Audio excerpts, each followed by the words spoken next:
Amazing.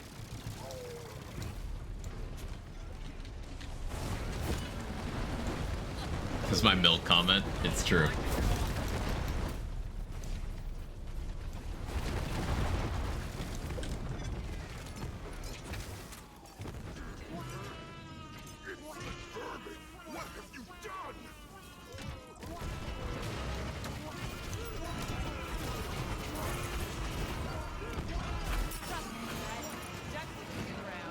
The army of quags will descend on Optimum HQ to show them the true meaning of jiggling.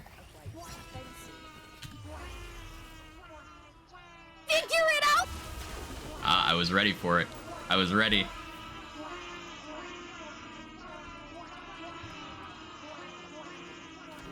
Does Deathless gain ward from blood bag healing?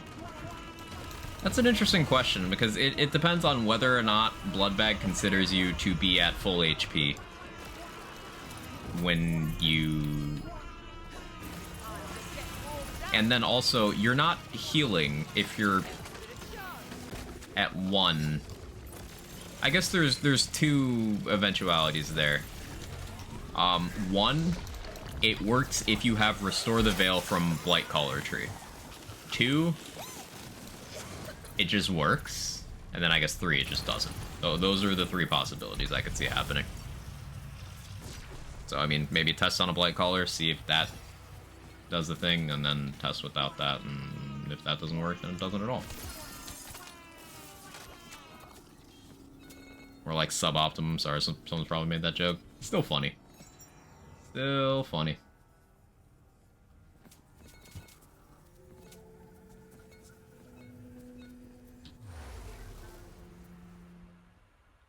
It's okay, it's just a small indie company. Small indie internet service provider.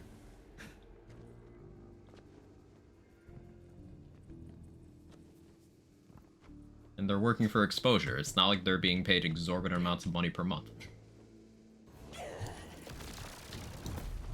It's not their fault.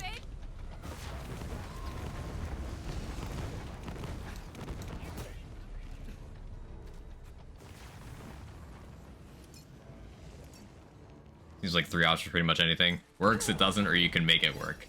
You're not technically wrong.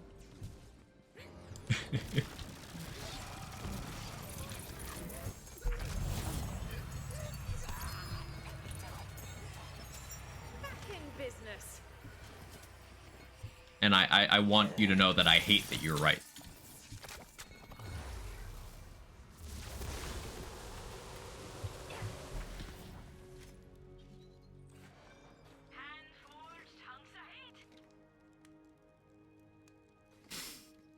Favorite setup for Melee and Redux?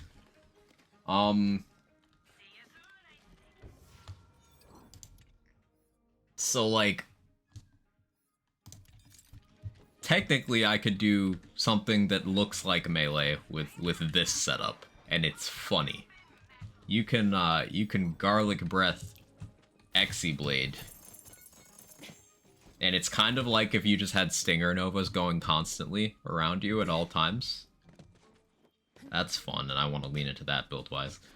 We might experiment with that with the Reaper Bone stuff later today. But in terms of like more traditional Melee stuff, we did a Feral Surge setup with Petty Tantrum. That was quite fun.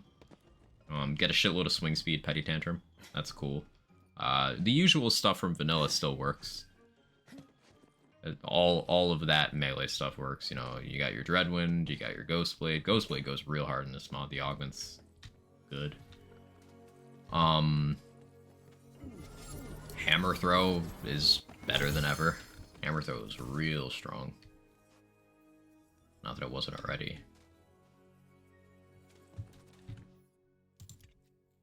Let's do a run with Garlic Sack. Do subs get ads? Are you getting ads?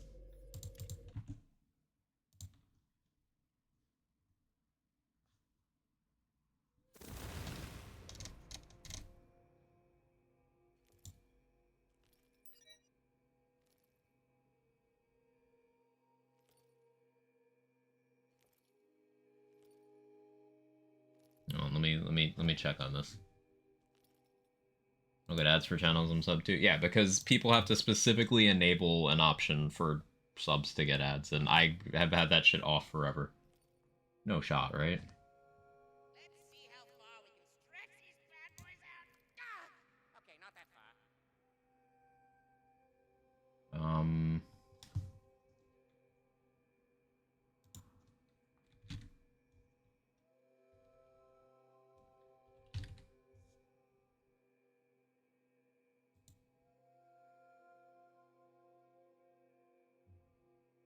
No. No. Weird.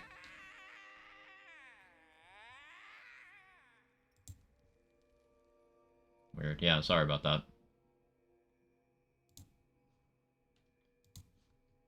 Sometimes Twitch do be silly. Think you can make it? Good luck.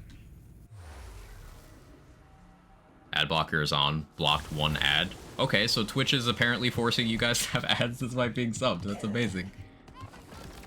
Enjoy the half a Twitch cent. I won't. I will not.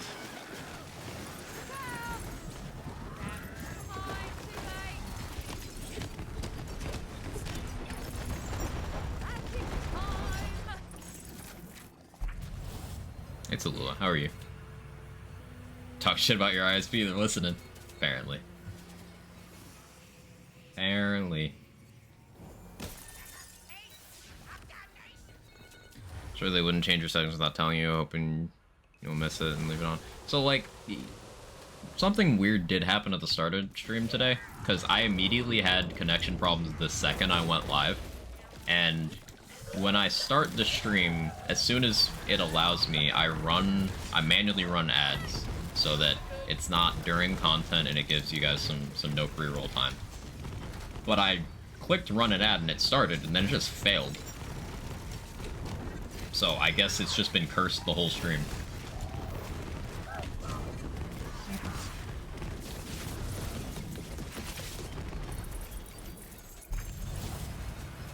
Oh well. Yeah, as we can see, Dire Sacrifice is doing some work right now. How you doing, Mr. Arson? Good to see you.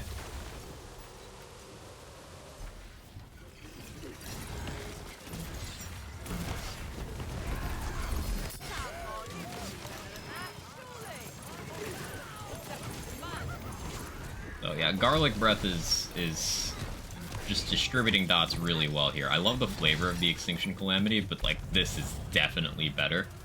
And this is why we spent that time farming for a Garlic Breath, or attempting to farm for a specific parted Garlic Breath earlier. Having one with 2 crit and Spell Charge would be really, really nice. Alternatively, we can go get an Insight Ring with Spell Crit chance, and that should give us a nice little bit of consistency.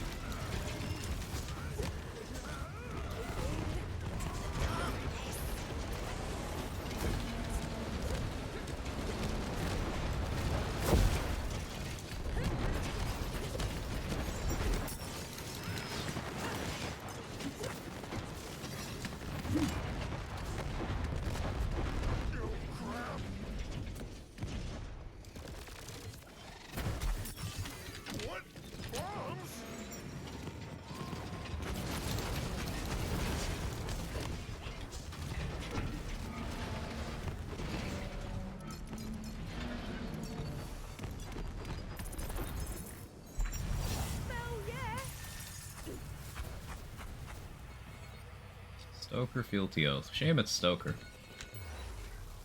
Oh well.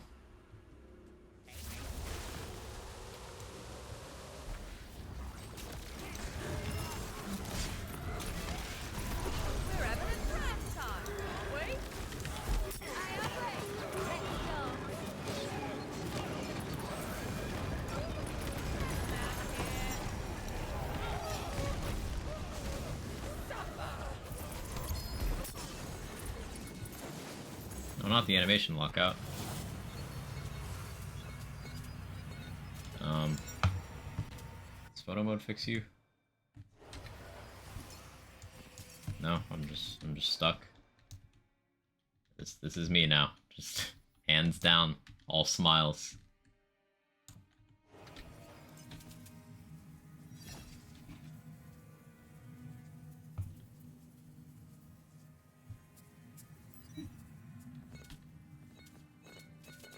Like, the way you can fix this, if you get stuck like this, is by dying, but I can't do anything. There's no cliffs to jump off of. Maybe I can knock that barrel over hard enough that it explodes and kills me?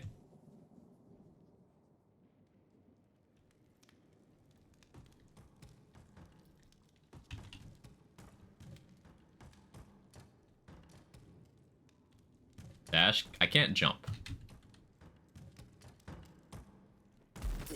Aha! Okay, there we go.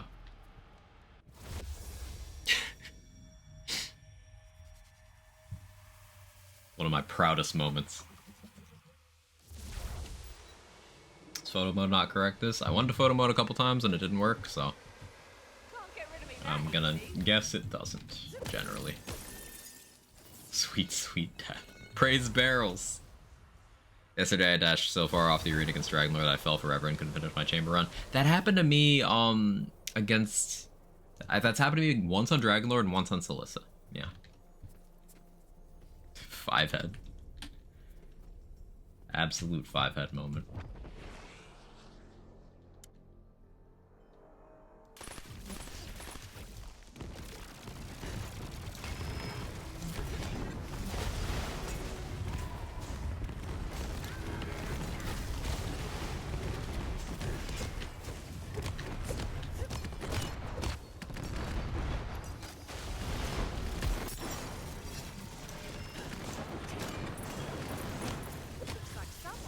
Good damage there. Oh, we got the phase skip. Hell yeah. Yeah, we just got a good chain there. Oh, you know what else would go hard on this? Threads of Fate could be pretty good. Particularly against, like, drill. Like, bosses that you can just have it hit them the whole time.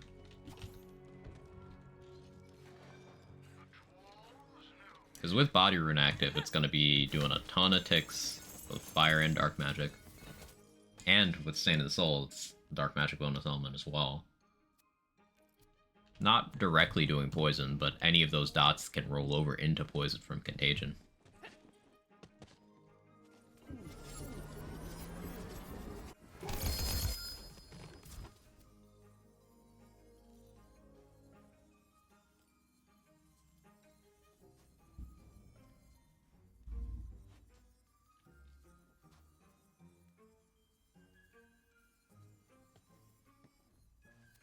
So, I did have a thought. Smithy's Ire doesn't benefit from its own crit stats, because it's melee, so it goes off of your melee crit stuff, but it does affect your spell crit stats, which normally there's not much that would then go off of that. But because Fusion goes off of our spell crit stats, in theory, a crit damage Smithy's Ire would make our Fusion crit harder.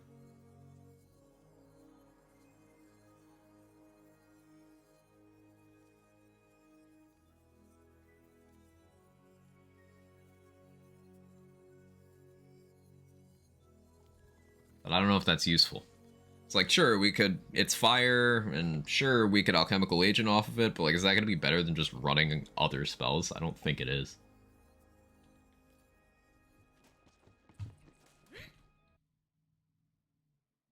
I think maybe in a non-Exi-Blade setup, that could be fine.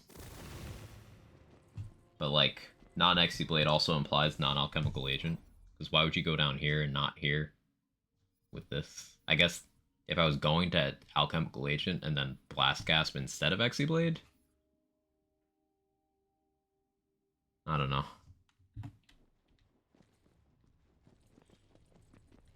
Think you can make it? I was gonna do something. Like a few runs ago. I already forgot.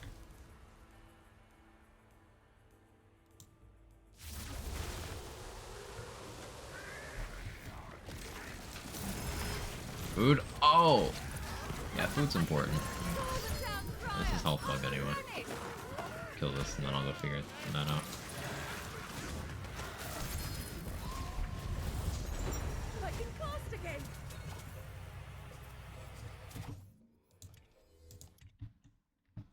All right. I'm gonna figure out what I'm gonna do for food today. I'll be right back.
All right, jiggle harder. I'm sitting down. I have food.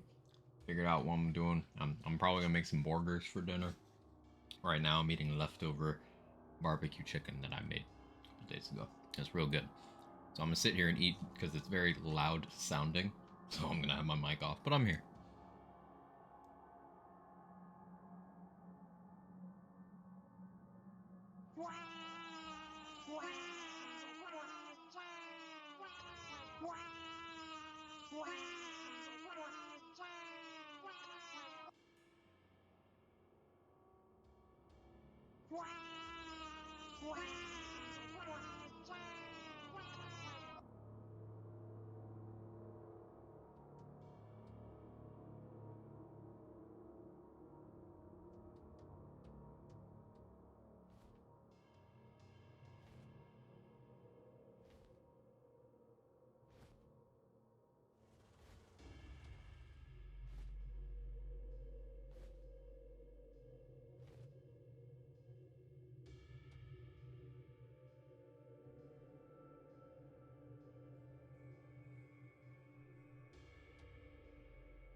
Okay. Should be good. I'm gonna have to get up in a few minutes, so I don't have to keep fending Jake off as he tries to get access to the scraps on my plate. But chicken was good.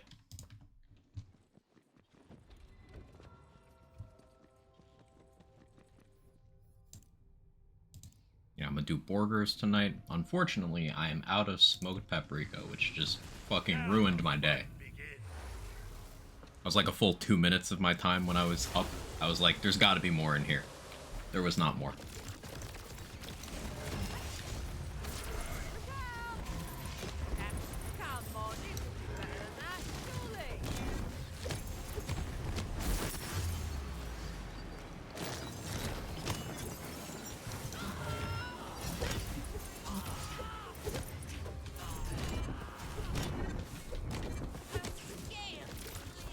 Oh yeah, it was garlic breath knocking Lucia back. Huh. That's interesting.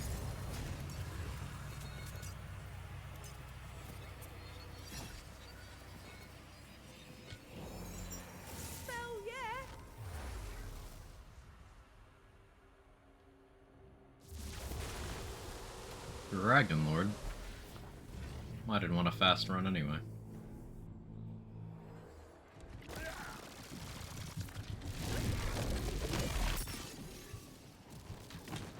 What? Okay, good dash. Good dash. Amazing. I don't even know what I hit. But alright. We take those.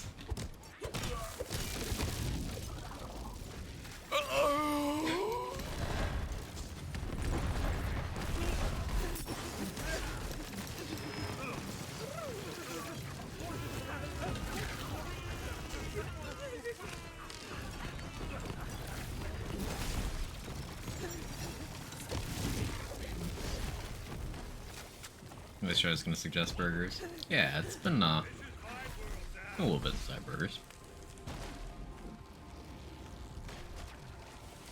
I said good dash, sir. Nice. I understood that reference.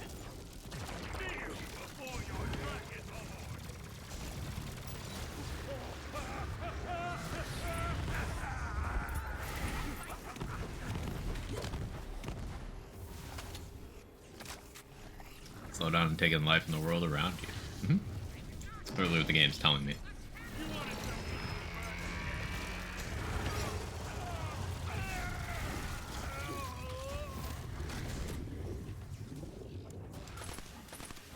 Get ready to roll up a new character. The magic begins. You must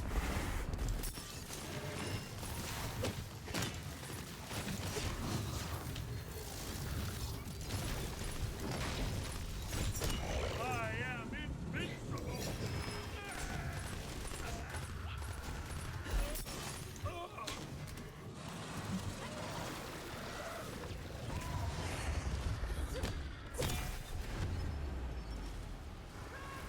I just have a crab. I'm okay. It's a little thing called. Maybe you've heard of it? I'm not as impressed by the hard check as I thought it would be. It's definitely something that requires some testing. Like, even in an appropriate element, it just is not working out to be better at this role than other things. Like, I'm just not a fan. Yeah.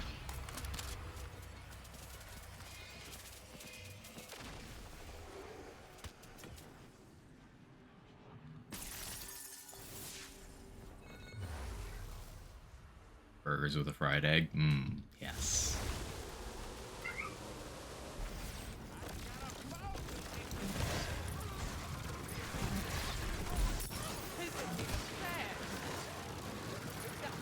Okay, you get a little peanut butter, get a little sriracha, you mix them, fry an egg, that on a burger, you're banging.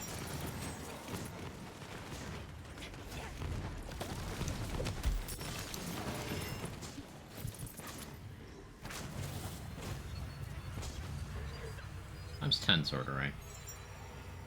I did want to try shooting a Sword of Rank. What? Not Ellie? I don't know about that one.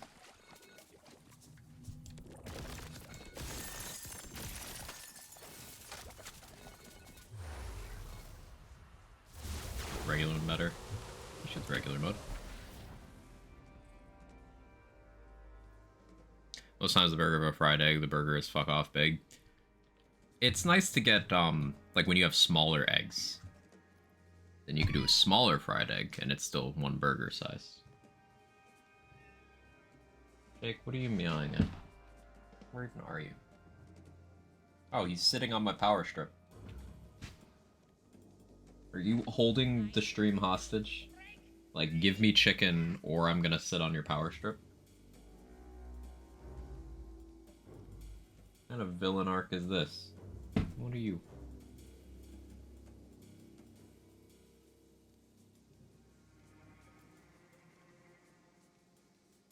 Cat, I know you're just getting close to me so you can get close to the chicken.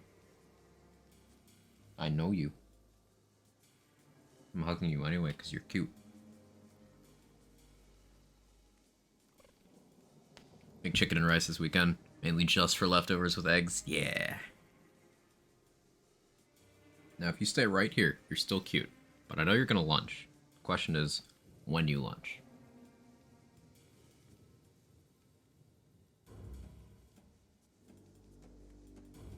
He's now sniffing the barbecue sauce smell in my beard. Oh, I got both cats on frame. That never happens.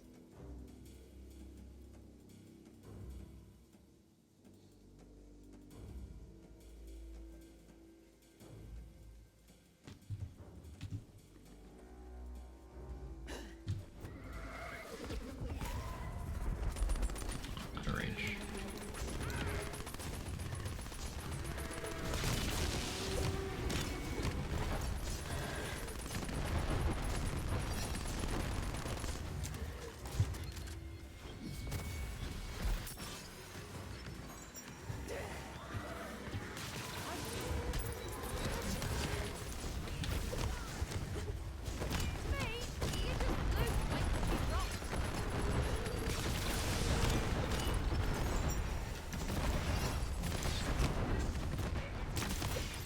Yeah, hard check just seems pretty unremarkable in general.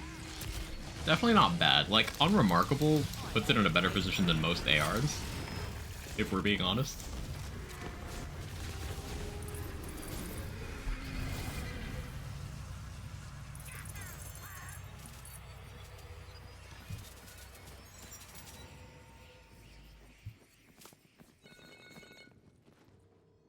Two-shot burst seems kind of meh. It does.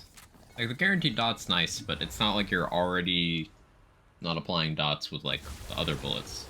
Especially a setup like this, where just instances of damage mean more even versus guaranteed dot. I'll get you, Mac. Don't worry.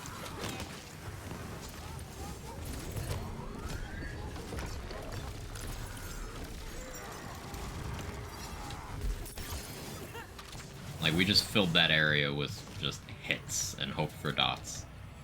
And it worked.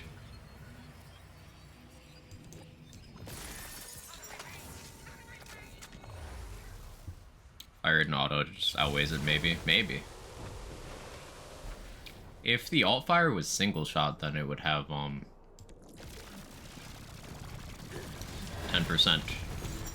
fresh damage multiplier. That would maybe help it. Then it would be firing even fewer projectiles, so I don't know.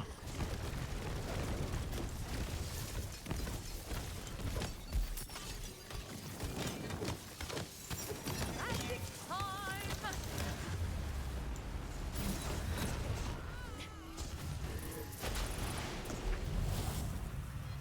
Yeah, this fusion setup just kind of plays exactly like before Contagion was changed. I had a Bone Carver that I shot a White Rider, used Garlic Breath, and did Dire Sacrifice. It's just like that build is back.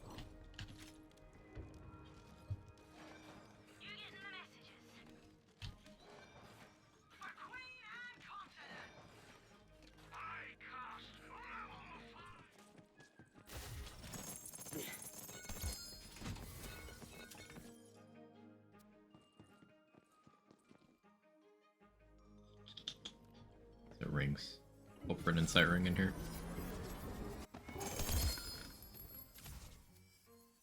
Ah, no, it's a driftwood. You'd love to see that. So let's have a thunk. If I was to do Reaper with Augment, what kind of build are we gonna do with that? We could do melee, we could do like a vampire hilt type situation to keep Reaper going. We could do guns. Kind of hesitate to do spells, but I guess that's something we could do.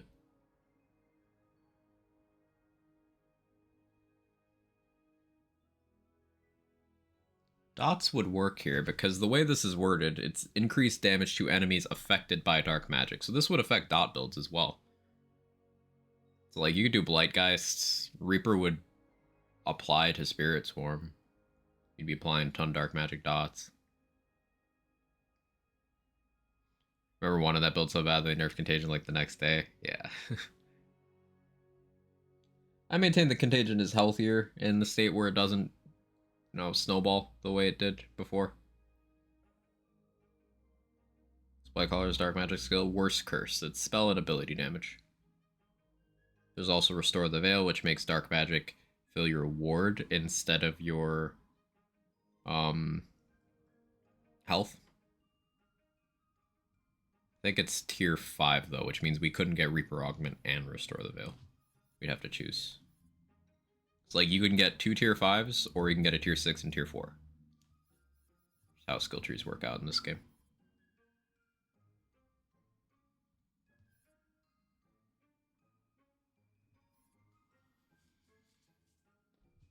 And I specifically want to try to use Reaper Augment here.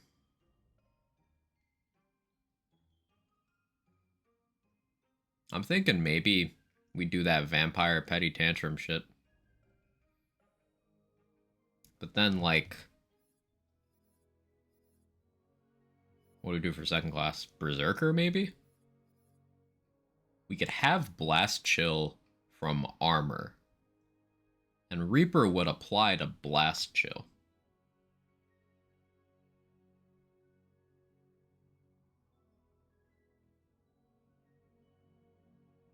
It would also let us have unarmored defense. So we could maintain, say, an Agony really well.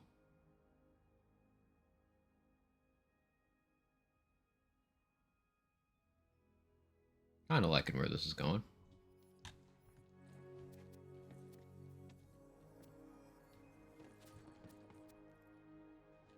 Yeah, fuck it. New build time. Let's go. Burr would mitigate the increased incoming damage the best. Yeah, we have Blood Frenzy and Unyielding to help keep Reaper going. I like where this is going. Let's... Yeah, Cat, you are a cat. That's true.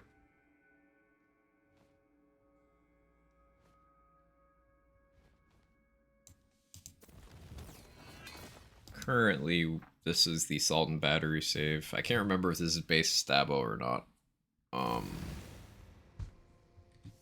It is base Stabo, sad. Like, the gear we want is on here.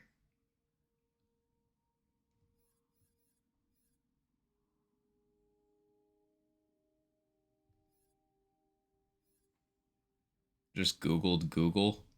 What came up? Please tell me Bing was there. That would make me very happy.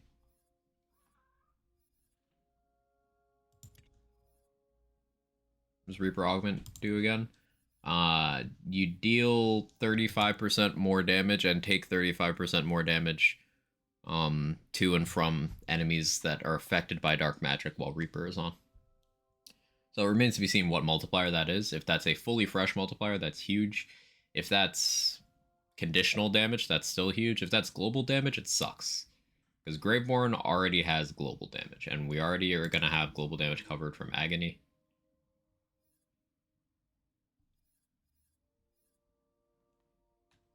Got to Google Ask Jeeves. Now you've got to Ask Jeeves Bing, and then use Bing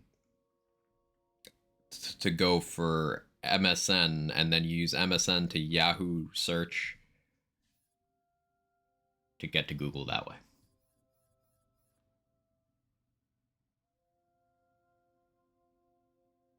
Got to be conditional at worst. It could just be global. I would like to think that they wouldn't put more global in Graveborn tree, but worst case would be it's global.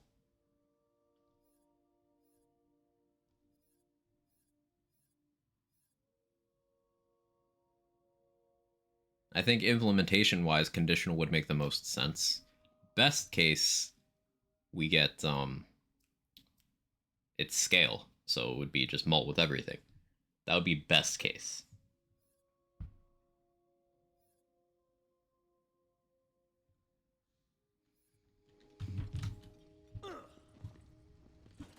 So I've got to use this character as a partial mule for a little bit.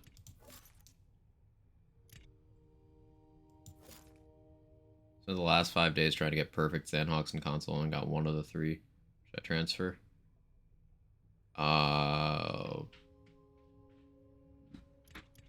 What? I have no idea what you're talking about.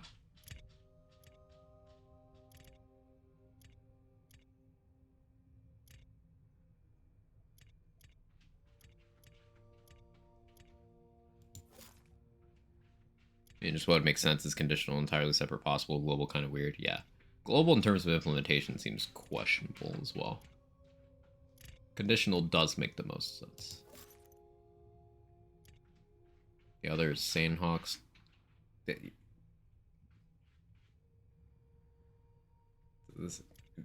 What? Context whiteout. Like, what?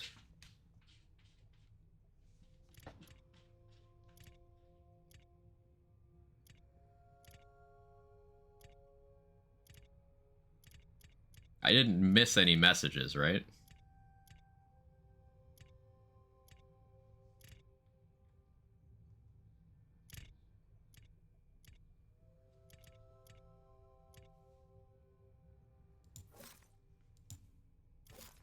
I'm still not entirely sure what we're talking about. Like, Sandhawk, okay, you're either talking about Borderlands 2 or Borderlands 3. Perfect is still not a thing. That's not really quantifiable. And yeah, if you got something that's a really good roll, generally I would say if you want to use it, you would want to put it on an account where you could use it. Like, I still have no idea what you're talking about. Hey, honey buddy, how you doing? Oh my, I'm annoyed at my ISP. They're being turbo shit today. They're not gonna stop us from gaming.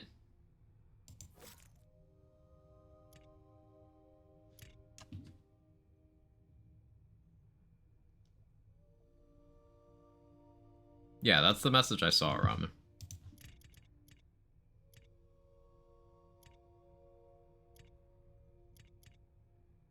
Finished some finals. Also got out of the dumbest fucking combo ever. What's that? Not to be confused with TurboTax. Yes. TurboTax, useful. Turbo shit, a little less so. Although, like, turbo shit implies to be shitting really efficiently, which could be a useful skill to have. I didn't know someone who could shit really fast. It seemed like a useful skill. What were we talking about?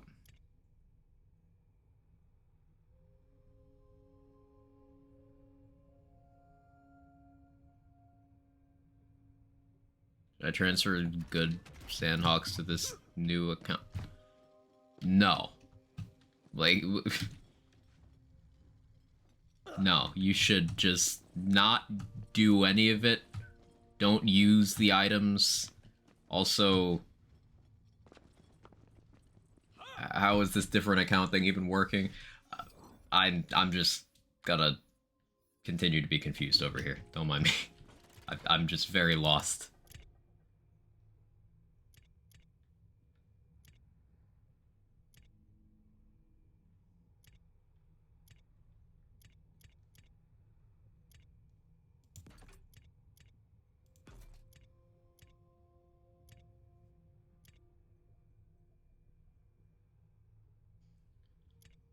I guess we could Barbalode still.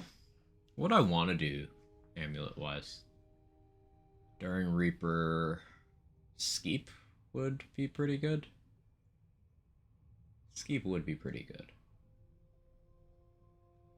Maybe a Skeep.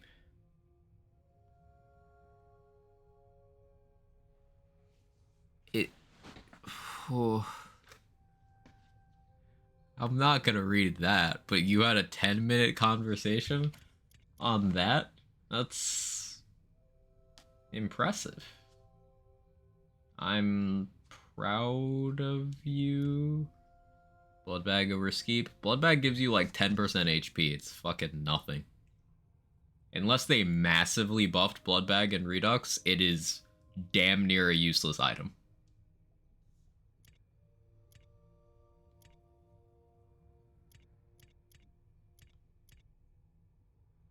The dumbest friends. You've got friends that add extra flavor. Oh, maybe I shouldn't use flavor in this context, huh? That was an oversight. That's my bad.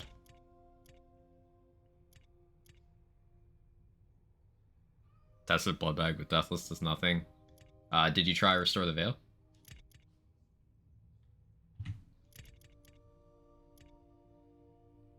Flavor Town.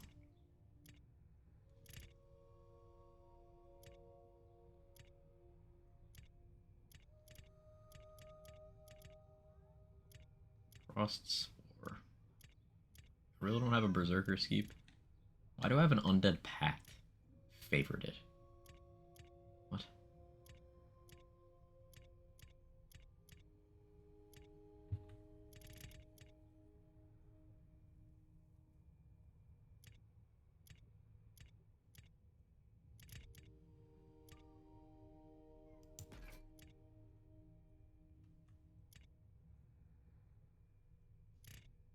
Oh yeah, Omega Rush. I keep forgetting this item exists. Surely we can find a way for Omega Rush to be decent, right? Like, maybe Fusion Ghostblade stuff, and then we just don't use any crit chance boosting things at all. I literally cannot remember the last time I took this armor off. No, it's just bad. It's just not. As stewing here. No? Okay. So what exactly are you asking in regards to Devils and Veil? So, Restore the Veil changes what Dark Magic does when you have it spec'd. Instead of healing your health, it fills your wards. Now, does that change how Bloodbag views what you did? Is the question.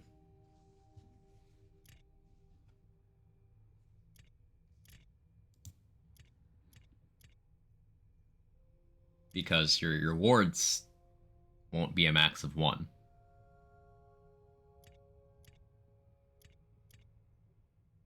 I have no idea, but it's just a relevant thing that I figure could use some testing.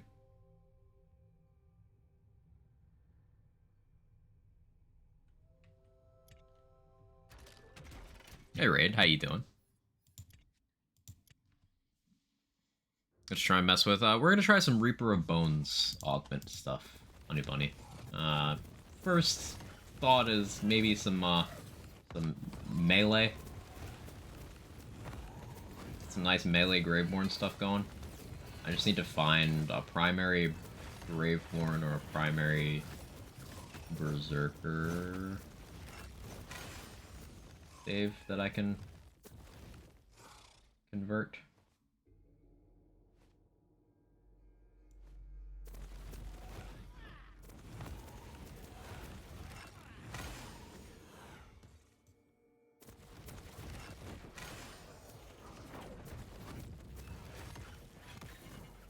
It's just a spell shot.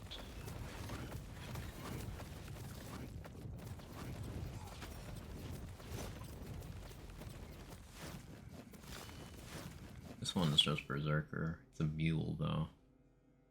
Is it at least done anything? Let's see. Let's look.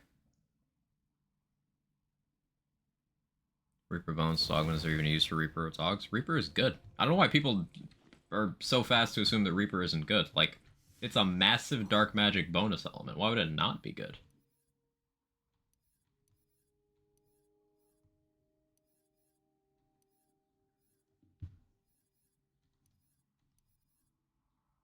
Like, what about it doesn't sound good?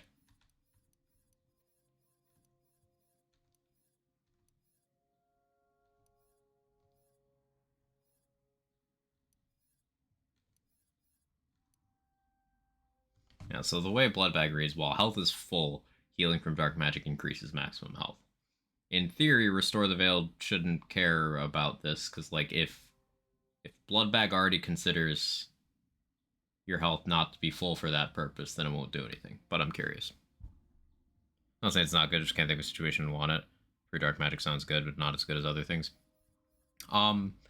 It's nice for gun builds. If you were to do a gun build Graveborn, then it's an option. It's nice for forcing things that have unfavorable elements or don't have access to elemental damage to have a way of doing that. Reaper Bones is also a really good survivability. Like, you literally can't die while it's on. So sustaining that is one of the tankiest states you could be in the game. And it's constant self-damage, which means you could do things like constantly trigger a selective amnesia and permanently keep it on, which is good damage and good movement. It's potent. It's just, as you touched on, often it's hard to justify over whatever else you might have available. Well, this is why we're just going to do it for the sake of doing it. And a meme that I wanted to do in vanilla that I still to this day have not actively tried to build was I wanted to do Reaper of Bones Deathless. But today is not that day.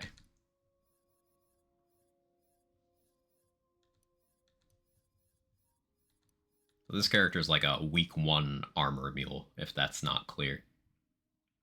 By it all being non-chaos tiered. And by the rolls being kind of shit.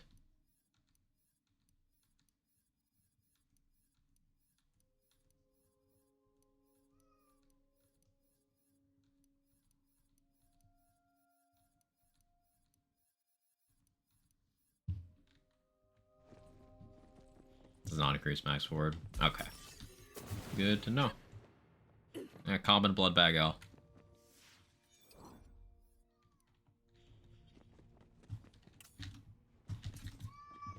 Yeah, Kevin, you are a cat. Okay, let's see. I don't have any of the shrines or anything. That's a pain. Do I have to do it on the save? Here, well, we cleared this out to be a better mule, but let me find a berserker that's at least done some shit. Have I done stuff on Gigaquag?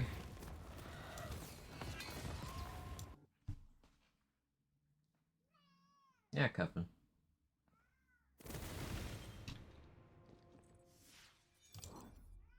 I mean, I've done more.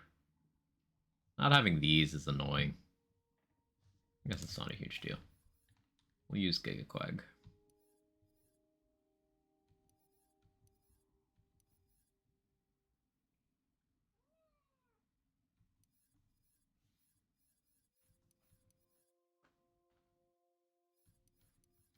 I don't have STUs really, but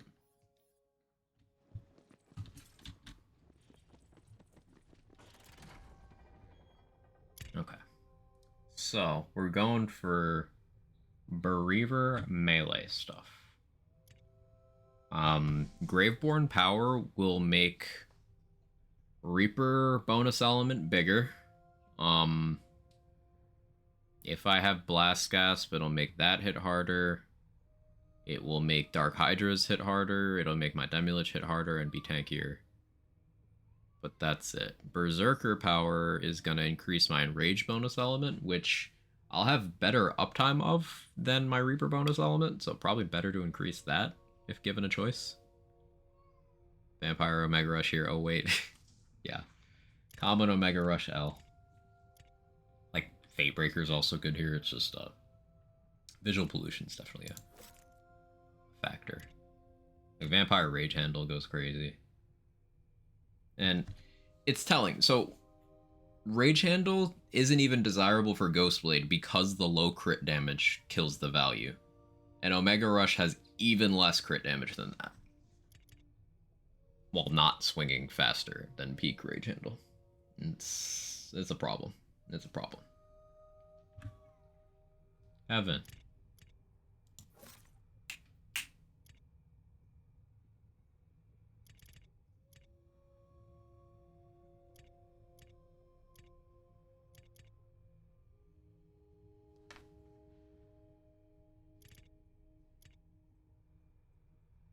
So Theurge would help limit our downtime. But it wouldn't completely eliminate it because Redux Theurge has some downsides built in. Skeep would help extend my uptime.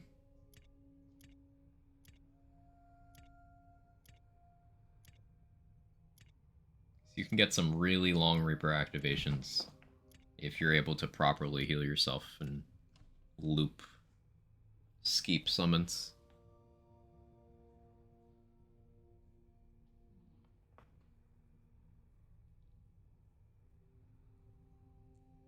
Yes, cat, hello. Hey. If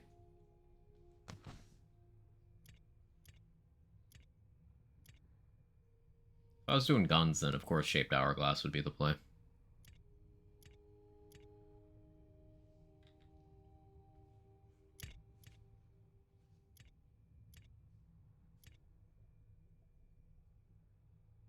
Vorkanar Amulet is interesting because you get fire damage resist, which means Amnesia will be less good at killing me. I don't understand.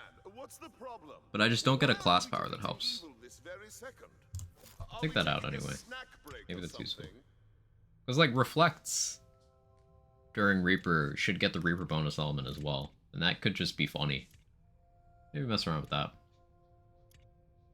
Now I need Amnesias. Preferably with some sort of Burr Grave power. I think Burr Claw would be good here because it rolls Blast Chill. Yeah, like that one.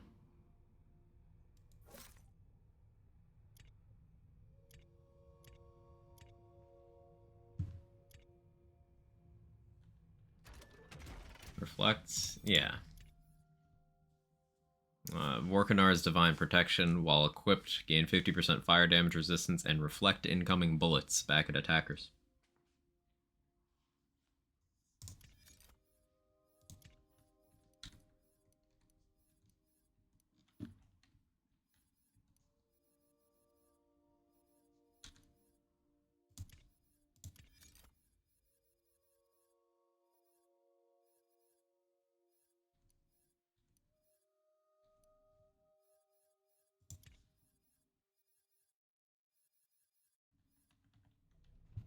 Reflects bullets too, forgot that. Yeah, there's not a lot of bullet reflect stuff in this game because there's not that many enemies that shoot you, so there's not really a need for it. But it's still interesting when it's available. You got Trick Mirror and Redux Vorkanars are like the main sources. Other than that, it's just assorted ward parts, which aren't too impactful.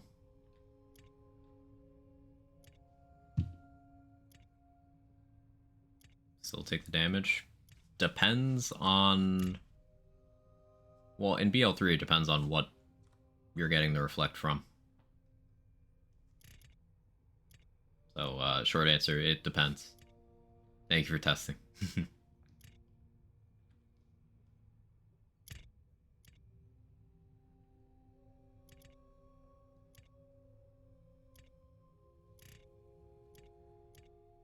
So AoE Radius is a ring passive now, right? I think that would be really good with the Tantrum. Yeah, there's AoE Radius.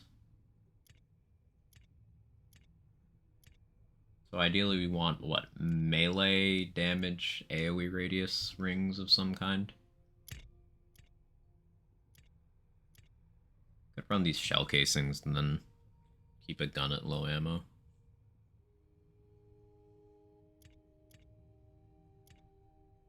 don't think I have a bolt blaster. I think I forgot to transfer one.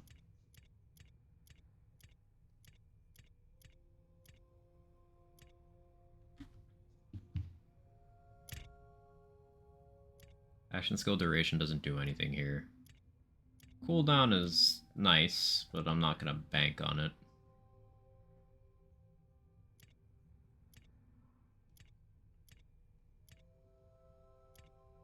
You know, numbers for Amnesia. It's your movement speed. Well, it gives you 20% movement speed. And then while it's on, your movement speed stat is turned into global damage 1-to-1. So you will have at least 20% from Amnesia as long as it's active. So add up your movement speed and then add 20, and that's what you get.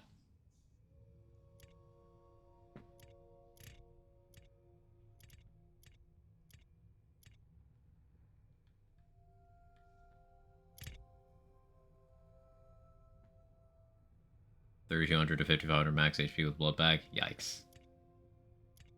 Yeah, that's it's not great. Ooh, we could run Sharklescent rings here. This one even has dark magic efficiency. That's cool.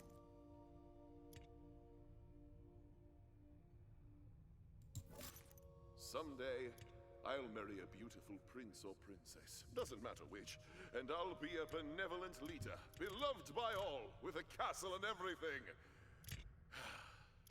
Eyes on the prize, friend. Eyes on the prize. We got inflammation over here.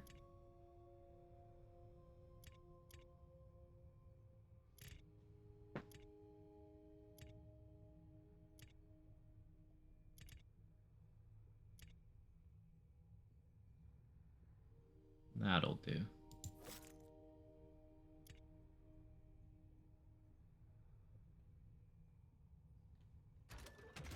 It's from the stat itself, and it's 1-to-1. Yeah, it's better than I thought. Never liked using it really. Yeah, it being from the stat itself gives it a lot more value, because it's not like you have to physically be moving at your maximum movement speed, like with Swift Death. It's just, no, it looks at the stat. That's part of what makes it really good.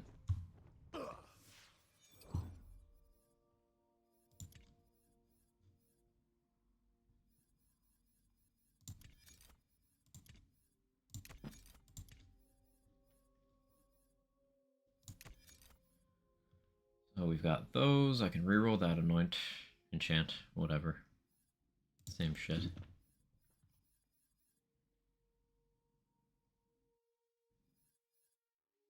Inflammation for spam is still the play because Sanguine Sacrament. Don't have any guns. I guess Livewire for now.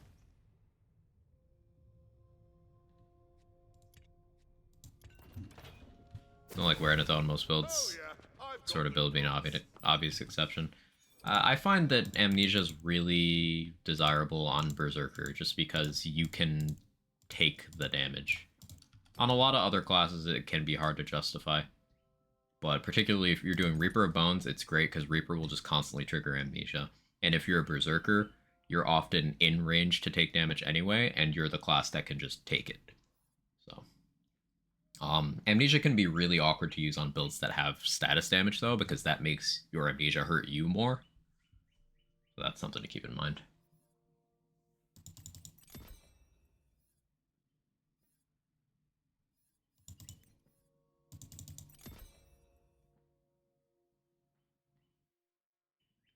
I don't love Harvest here. I'm not really going to get value. I think I'll skip it. And go with more Dark Pact. As silly an idea as that is. Ascension makes sense for extra inflammation damage, but maybe I don't want that. Maybe I just want uptime. Where Mortal Vessel would technically equal more.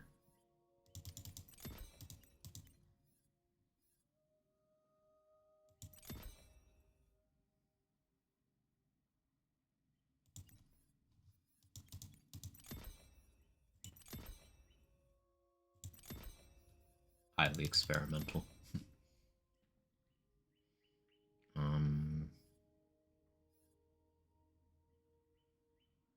This will help in Rage. This works out better. Amnesia with Agony also has really obvious synergy. Some obvious, some arguable anti-synergy. Like, when your ward is down, that's when you take more damage from Amnesia, and that's when Agony gives you more damage. So that kind of creates a bit of a, hey, I'm suddenly really, really dying.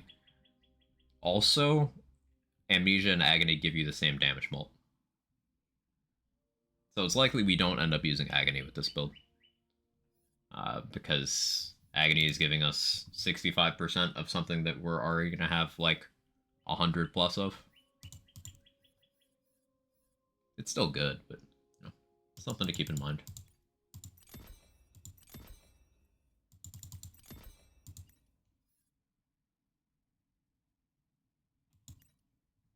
I want Cold Snap, because move speed is damage, but Ancient Fury is also damage.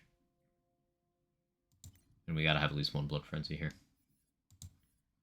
Maybe it's a Claw Angle. I guess application too bad.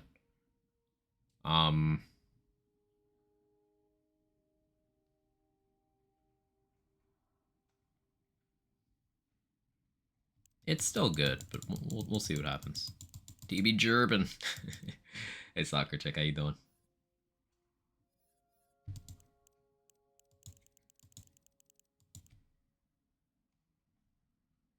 So we're going to avoid status damage. While that would help out inflammation, it would make Agony, or it would make Amnesia hurt us more. So I think maybe avoid that.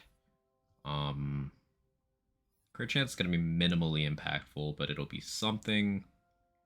Skill cooldown, reduce our downtime. I think that would be less impactful than just critting more, for being honest. Morgan doing well. Glad to hear.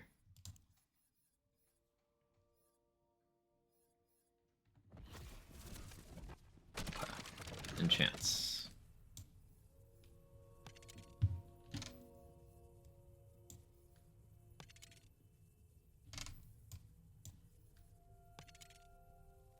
Action skill active, area radius. That's perfect. That should go really well here.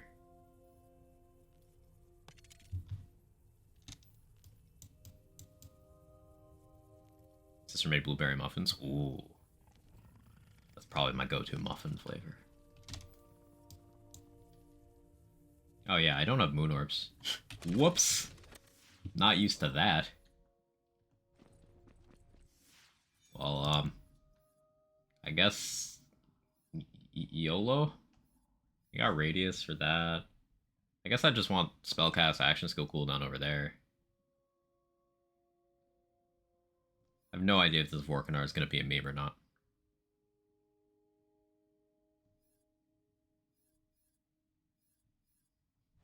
Yeah, I'm now reading that in Alan Rickman's voice in my head, and it's glorious. Well done, Control.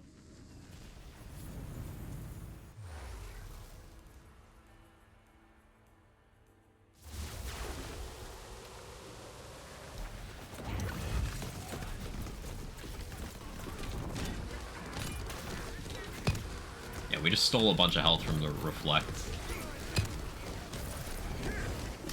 Getting Reaper bonus element. This is the problem, yeah, with Vampire, we're just not ever gonna have Agony active unless we're taking absurd amounts of incoming damage.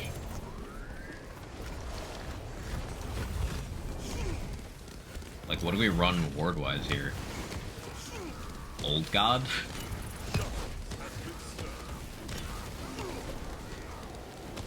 But then we don't get the Pearl thing. Then we'd have to hold a Pearl gun for the swing speed.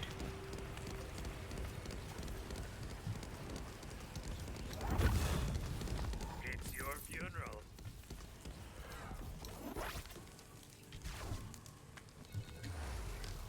Body Rune? Yeah, Body Rune. Body Rune would do it.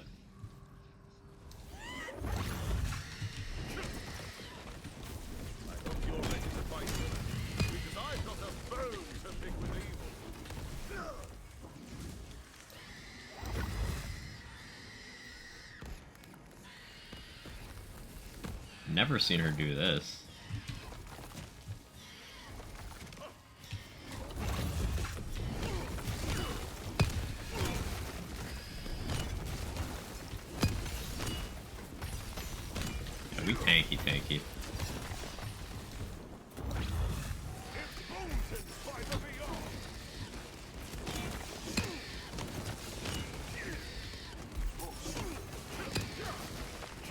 You could stop knocking me off target. Like, this is a situation where we'd have the most agony uptime ever in the entire game, and it's still for like one hit at a time if she knocks me out of range.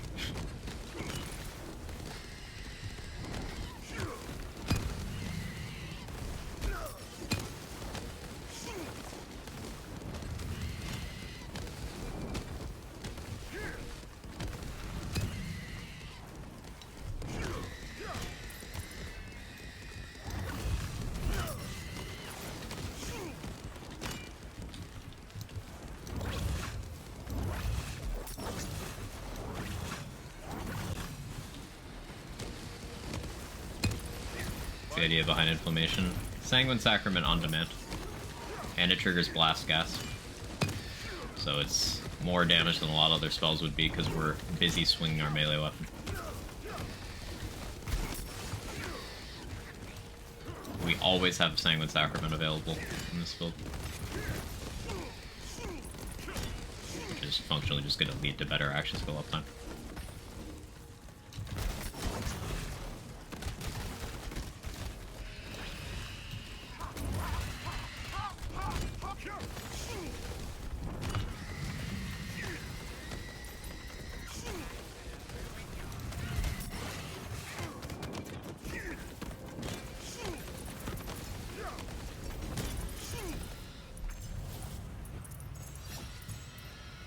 In vanilla, I also like using Theurge with this combo, so like I can just dump all my charges to get my cooldown back instantly, but I don't think that's gonna work in the mod.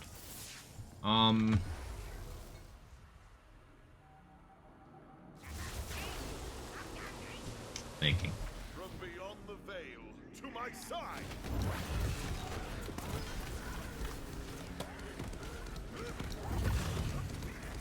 Shoot me.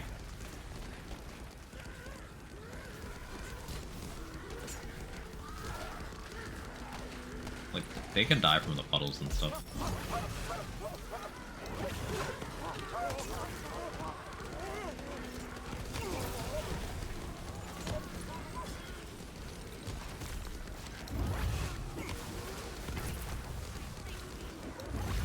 We meet at last.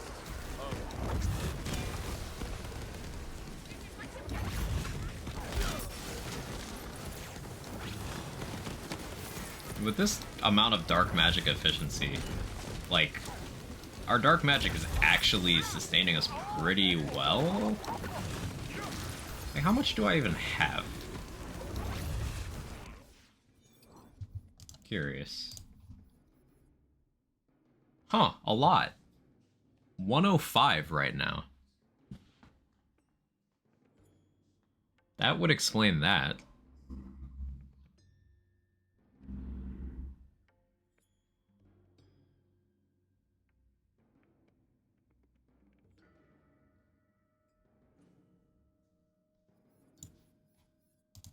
Like, we have 35% there, 30% there, 15 over there. Don't have the enchant. You get 25% there.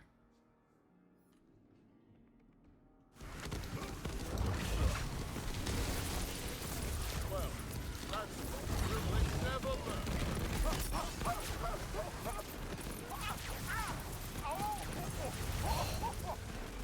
I see that inflammation chain reaction. That was so sick. Stay away for long.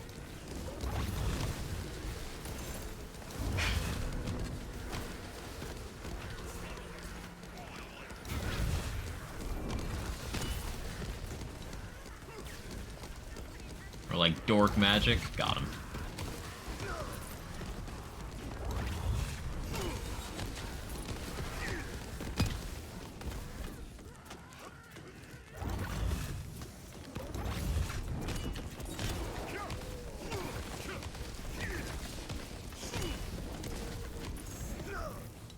So Agony's not really doing much for us right now. Do I have a body rune on me? I do. We can just try out body rune. else could be relevant?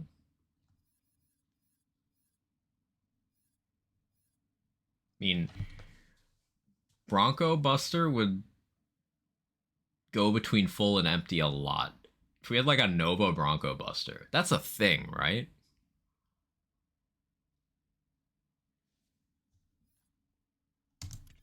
Maybe we could get some Novas out of that.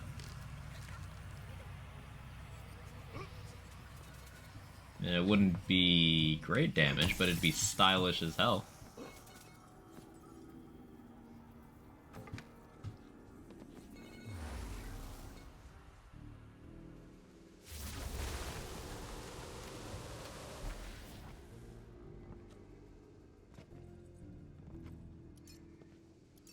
It's also likely that Petty Tantrum isn't the play for this, but it's cool and I'm enjoying using it, so.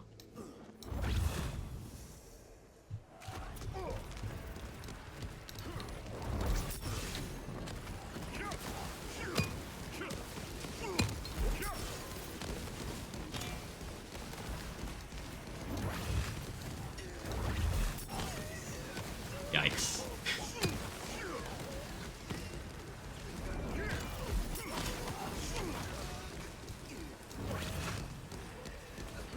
Reckon his Assault and Battery. I don't know if I have the crit stats for that.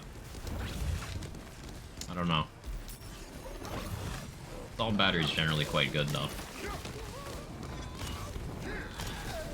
Could be big outs, maybe.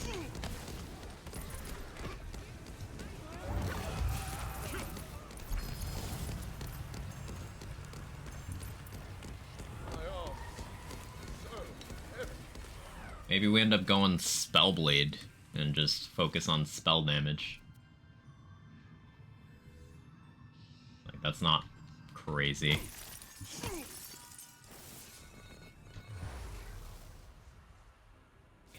Managed to barely break your shield with 35% damage increase. Not only a 35% damage increase, but also unarmored defense having the amount he has to break. And me constantly damaging myself.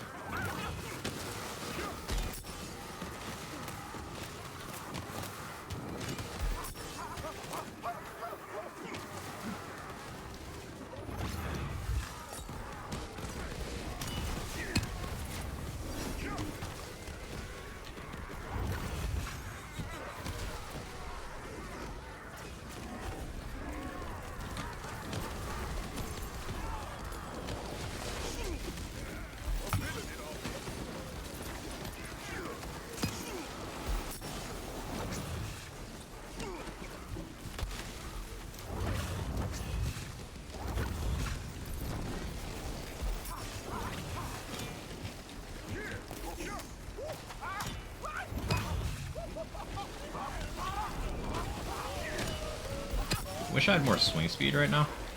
Having Iron Squall would be really nice.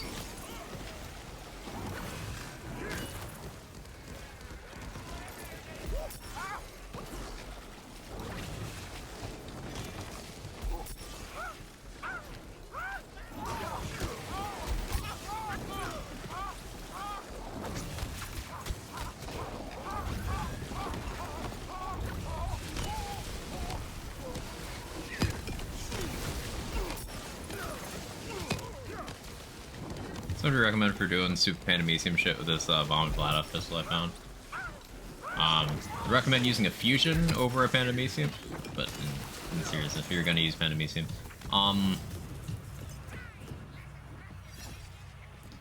Blightcaller has improved status chance, and more poison damage, and Geist in the Shell, and Spirit Swarm. So, like, Blightcaller makes a lot of sense there. You've also got Whisper of Rot for elemental damage. Just gonna help that whole thing.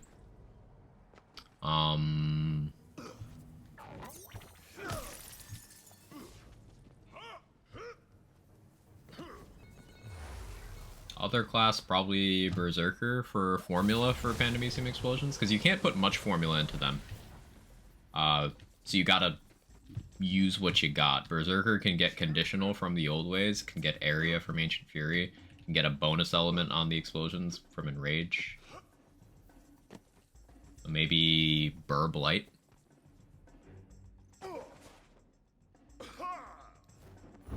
Now sure, you don't get Contagion from Stabo, but if you're doing Pandemicium, you only care about one element anyway, so you could just force that element and focus on that element.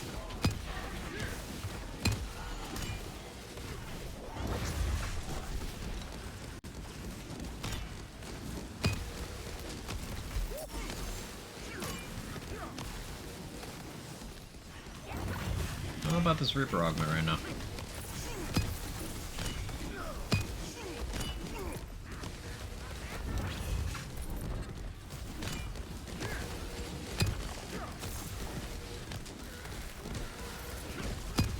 I do have one other idea to try with it before we end up going back to regular gun build stuff. Like, this is extremely tanky because Reaper Bones be like,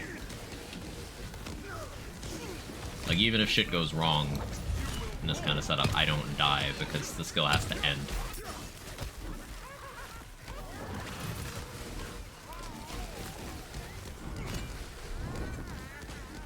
Granted, I'm missing out on damage by not having crossbolts, I'm not using soaked. No, I could have more. It's just not inspiring, you know, it's just kind of fine. Figure out if it's conditional or global? No. Functionally, for most setups, it won't really matter. Because, like, Burr has conditional, and Grave has global in this setup, so whichever one, it doesn't matter.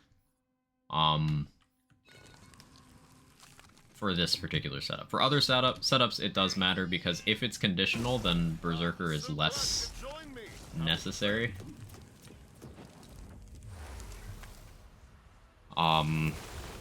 Oh, area damage still good, and rage still good. So, like, it depends. Best case, it's scale, which is just... it'll be equally good on everything. Logically, it's likely conditional. Worst case would be it's global, which would mean it would have functionally diminished value on Blight and Stabo, because they have a good amount of global and tree already.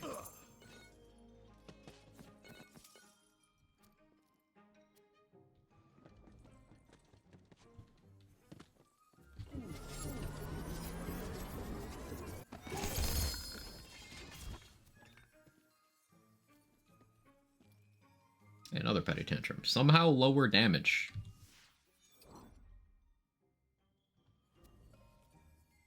Sad.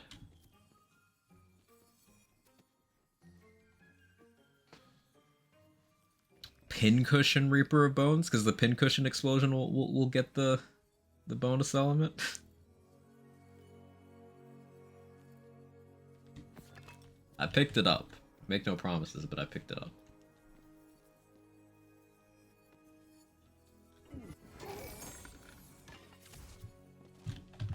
Alright, let's try back to the other setup, but I'm gonna do a quick respec and we're gonna try Reaper Augment. And see how that plays.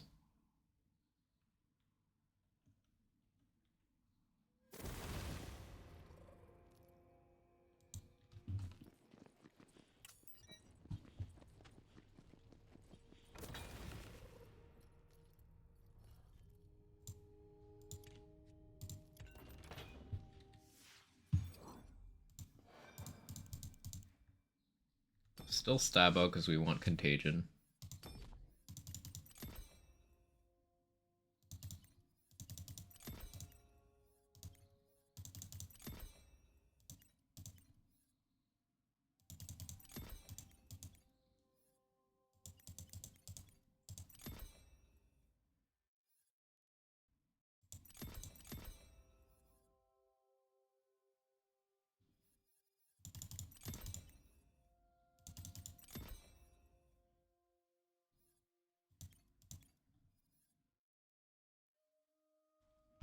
Getting Nimble Fingers active will be more awkward. I'm gonna swing a big ounce though, so it should still be fine.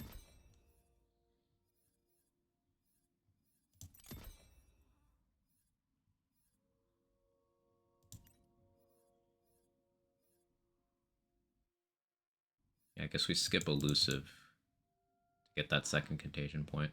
Keep us at 5 out of 3.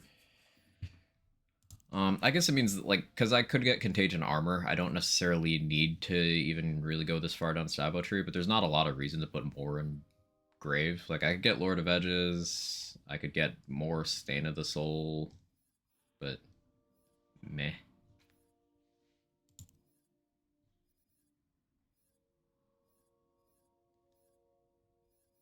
So, do I have to change anything else? I mean, maybe I go Inflammation here, but no, I'll stick with Garlic Breath, see what happens. We got the efficiency here. Insight Ring should still be good. Oh yeah, I definitely How's our made cooldown the right overall? choice. We have a Theurge, shouldn't be terrible.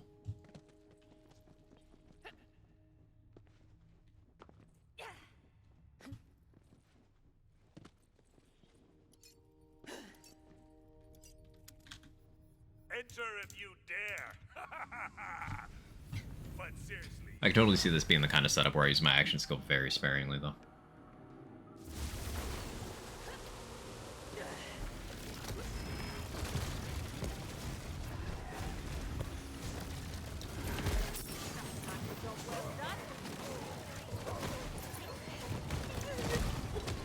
Let me show you the way out.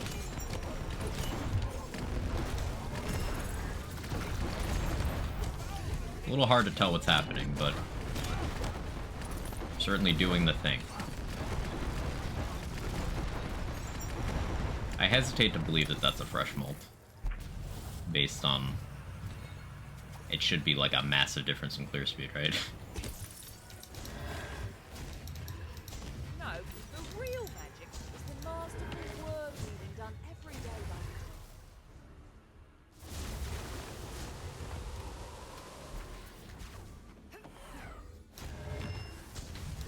magic time!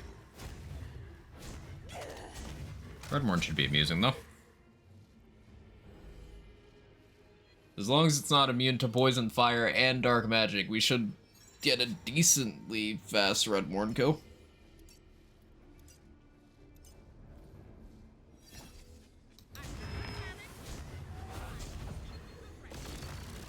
You ready to meet your end?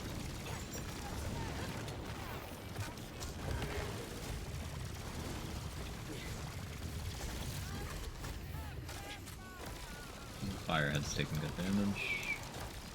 Oh yeah, I can't shoot other enemies in this arena. Now we're good. Yeah, there's the fusion going.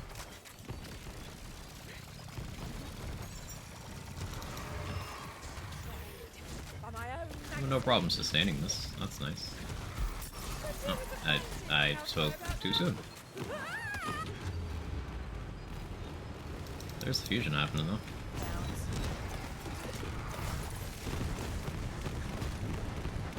That's about what I expected the whole time. Forgot Pandemisium is awful. I think it might not be beyond hope in Redux. Now, fusion exists and it's just better. Especially because fusion explosions count as spell damage, so they get effects from that, they get spell damage scaling, etc, etc. Whereas Pandemisium, it's damage source gear. So for the same reason it's hard to get like shield novas to do damage, that's why Pandemisium kind of sucks.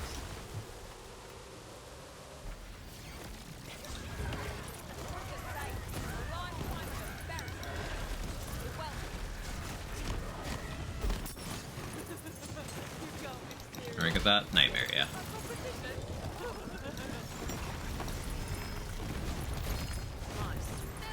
See the short fuse looking explosions that are happening?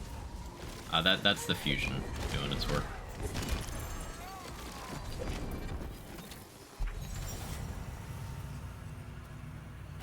Earlier you said your dark magic efficiency was what again?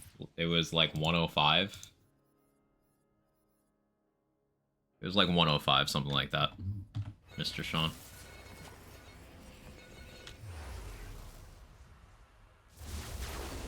Pre-Flame of the Firehawk build was kind of hog for a Nova build. There have been good Nova builds in Lands games, that being one of them. Novas are extremely dominant in Borderlands 3 in particular. It's just in this game, they're not really supported.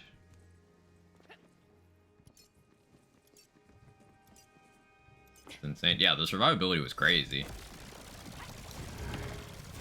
Because it was max Mortal Vessel and then Agony without depleting the shield. And then I had a roll on Ring as well. And I had Reaper active. So that'd be 25 from Reaper active, 20 from roll on Ring, 35 from Agony, and then 15 from Mortal Vessel.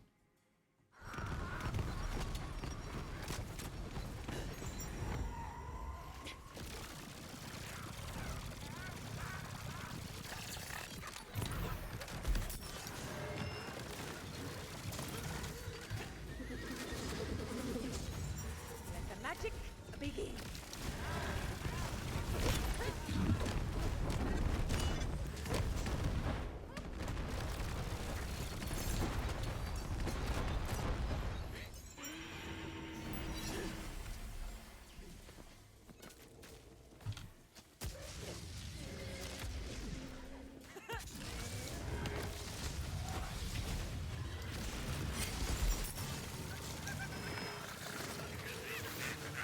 I don't know, single B. Who knew becoming dead could be so dangerous?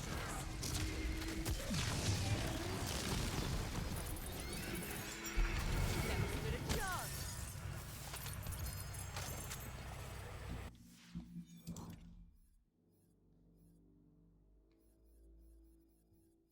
I don't have the Radius enchant over here, but I do want to try this.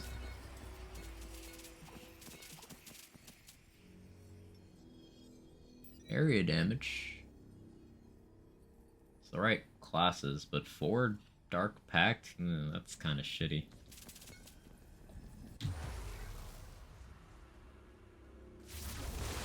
Are you typing on my phone? Yeah, frustrating. I get the idea and what you're saying.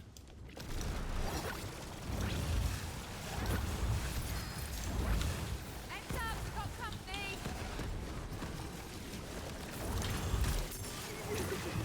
Theory doing this should be like a...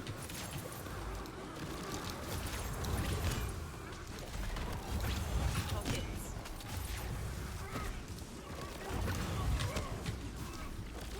good wave. Getting the fusion to do the thing. I guess there's also the option of another build I've wanted to do, but never got around to doing is Reaper of Bones, Curse of Malice. Because you can just hit yourself with it, and sure, even if it would kill you, you have 3 seconds of immunity. Problem is if you dot yourself, then you're fucked. Just doing that with like bad dot damage should work out fine.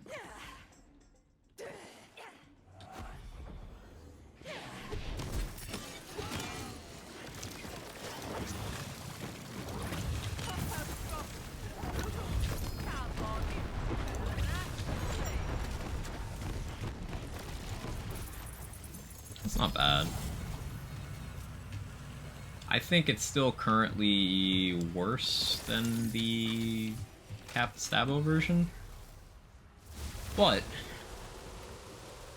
it's possible that with a good poison weapon and then inflammation, you don't need contagion, which opens up the second class.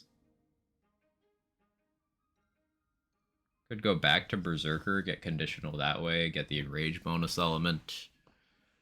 What are other options? Blightcaller, Spirit Swarm, I suppose. Extra status chance from that too. And elemental damage. Do Clawbringer, get Storm Breath.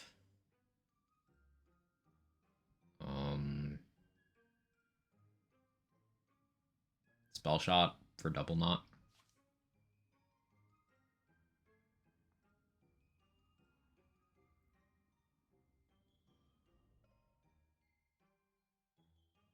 Mr. David Bowling, thank you for the 23 months with the streak and the tier 3.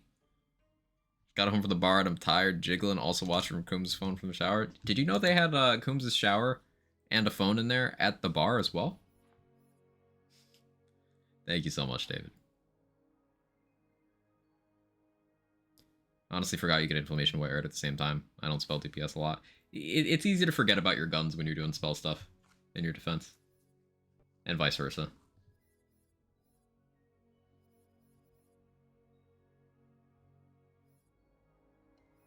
Any reason to go Grave Spore here? I guess we could get Wrath of Nature, but that's not going to be better than just getting Exploit Their Weakness. What else would we get out of a Spore Tree? Nothing really.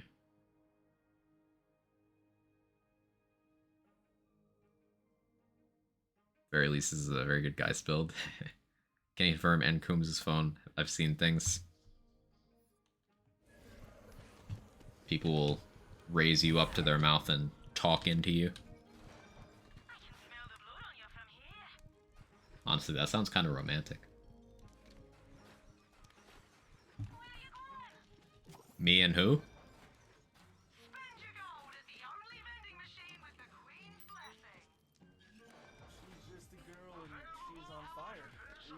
Hey, David, thank you for taking care of Mr. Sean. I appreciate it. Total of 32 gift subs on the channel. Means a lot.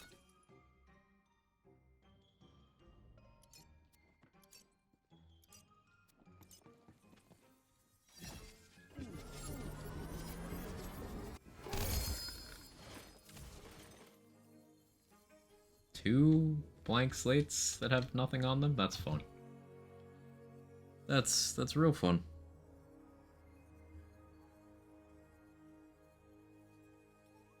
I almost did the, hey, what if you use fair share with fusion thing? I almost. I resisted.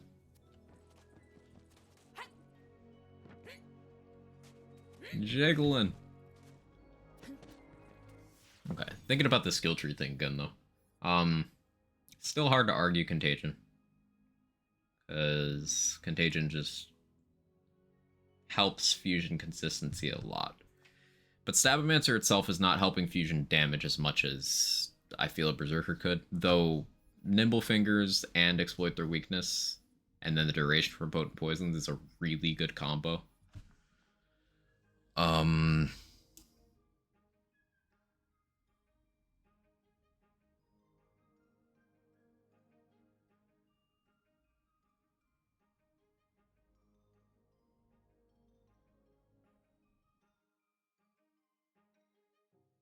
I think most likely the optimal iteration of this. Hey Vocal, how are you? I think it's gonna be going back to the Exeblade version, but then we use Blast Gasp armor. I think that wins.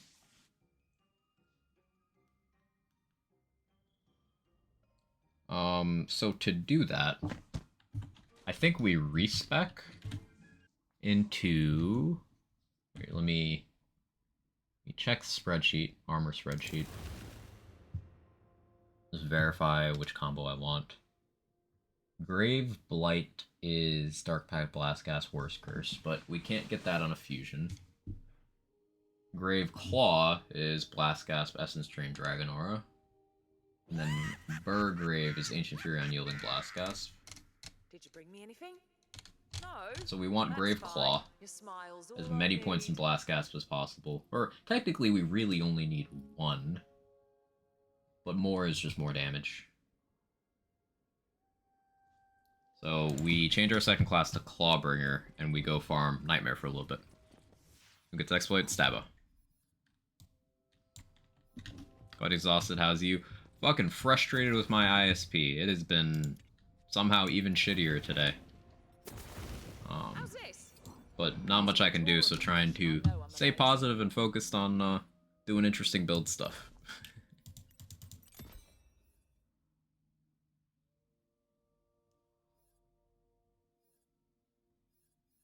We do get Oath of Fire from being a Clawbringer. That's noteworthy.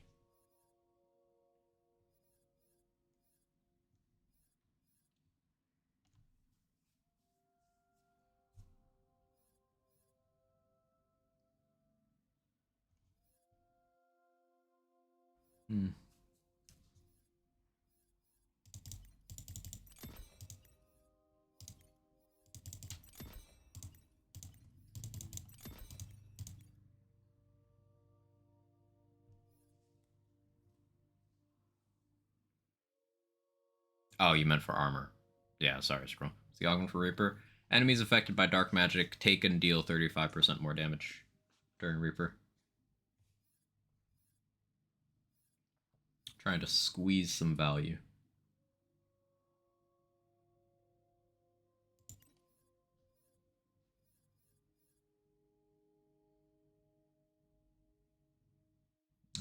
Radiance would...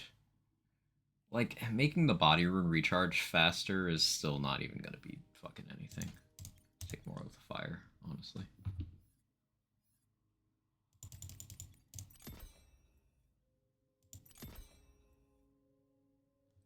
Clawbringer doesn't have kill skills except for this. If you could get Warham's Blessing, resistance is futile, oh shit, that'd be crazy.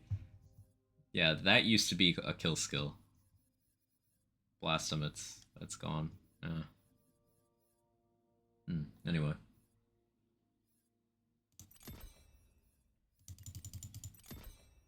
I guess Dragon's Fury helps Blast Gasp. I guess.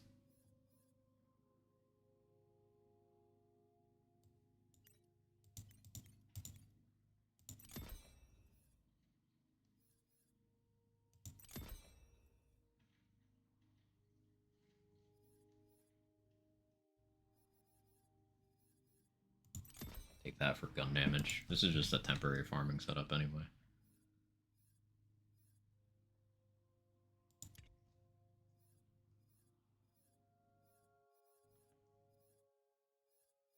So Stabmancer Theurge doesn't do anything here now. We'd be best going Blightcaller Theurge. Do I have any of those?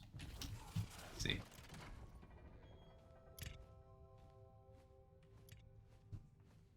Spent a lot of time in my bank today, huh?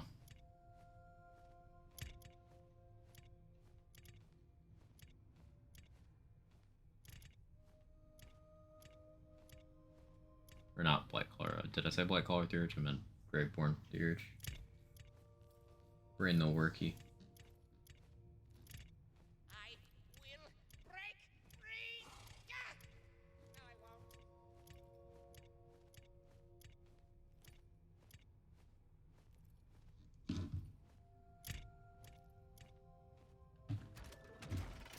One way to say in Forever Reaper I like is Arcane Bolt's Hanging Sacrament, especially if one with 2 charges. Also good theory to get it back fast. Yeah, Inflammation is pretty much the same tier as doing that. I've used both those methods. Both work.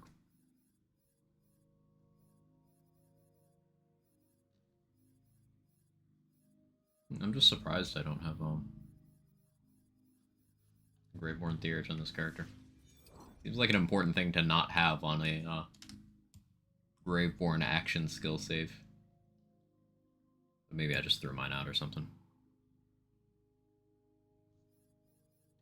Do I know what the issue is with my ISP? No. I just know it's not the hardware that I have control over. It's not the modem, not the router, not the switch. Optimum's a shit company. Let's use a Tyrant's Truth and get 70% spell damage to boost fusion damage. It's that easy.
Meh.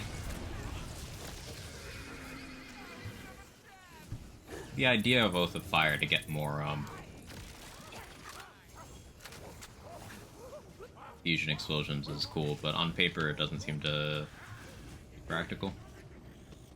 The rest of the skill tree is just not really doing much. Damn, quicker every time. Absolute savage. I love it. Oh, we didn't get the first run and done this time. That would have been crazy. Claw Grave, yeah, we want Grave Claw.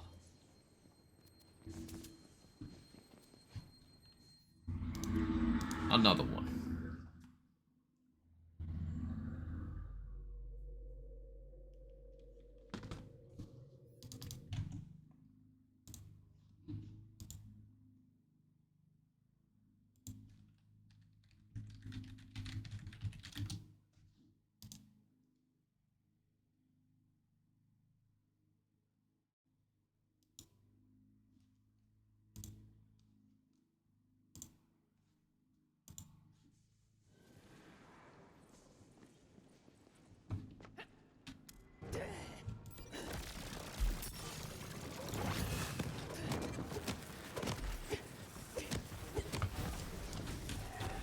Another nice thing about Reaper is you full heal when you activate it.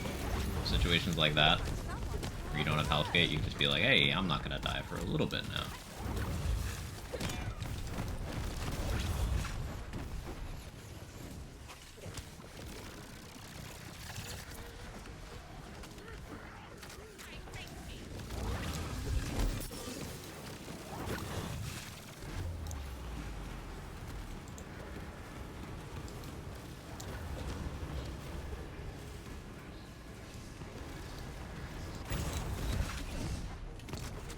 I gotta say, I feel like I'm feeling the loss of Contagion.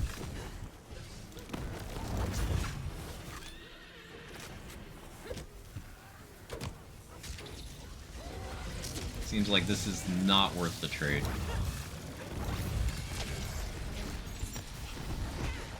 I'm looking forward to being a Stabo again.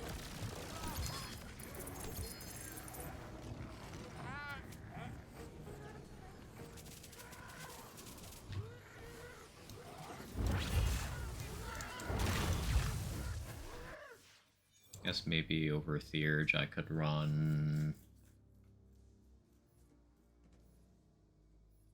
something else with Graveborn power. I mean, the protagonizer is not going to benefit anything. Blast Gasp can't crit. I guess the Skeep. Just for now. I can quit Stabo anytime. Listen, sir. I'm not using Alchemical Agent. That's progress for me, and you know it.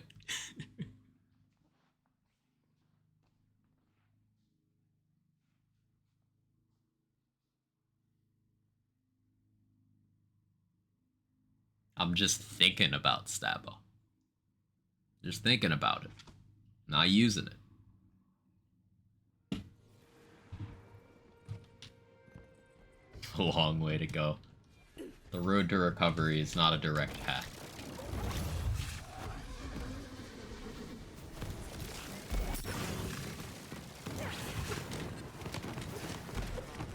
More bad guys means more work. Could do with the mountain. How do I that now?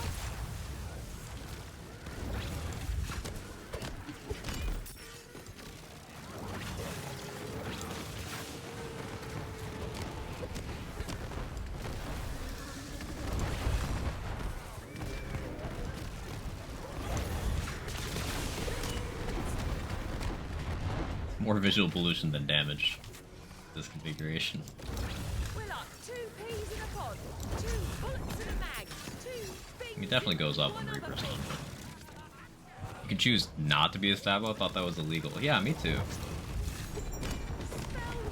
yeah. But apparently, we're addicted. No shame in losing to the best.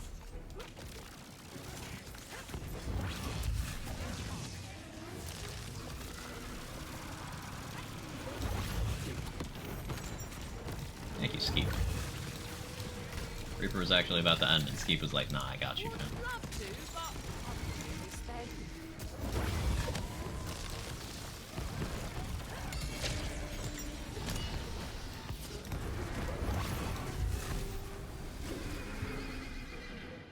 so close to suggesting using FPS to force fusion. But I'm not gonna. I actually tested that yesterday, even with Critical Ascension, and of course it's good. But it wasn't as much of a difference as I thought it would be, honestly. An interesting thing about this, especially in the absence of action skill related annoyance and chance, it's pretty separate from action skills as a whole. Like, skill tree matters a lot more than an action skill here.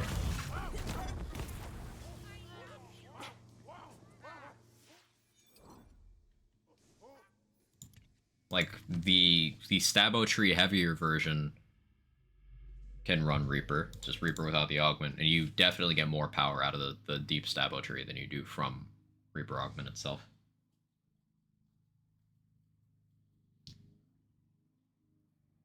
So we're in an interesting position with these classes where both of Graveborn's augments, with what we currently know, kind of suck. And both of Stabo's augments are overpowered, with the non-augment stuff deep in the Stabo tree also being overpowered. But the deep stuff in Burr tree, Blast Gasp is simply good. Lord of Edges is underpowered. Morhaim's Blessing can be good, but like isn't nearly on the level of, say, Deep Clawbringer, or Deep Stabomancer, or Deep Spell Shot. It's a tough place to be in.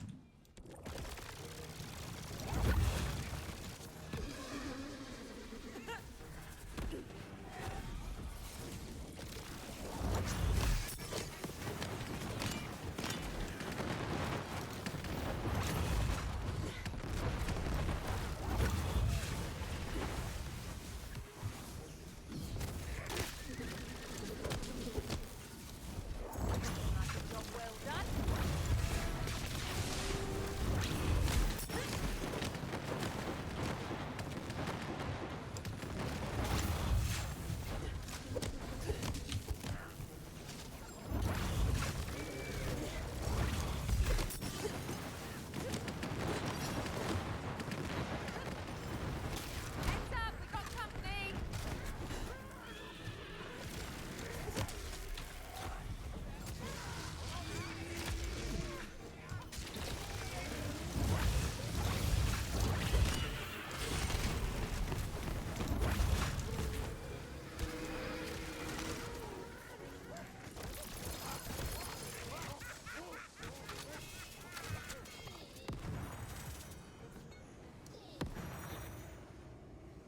Pain.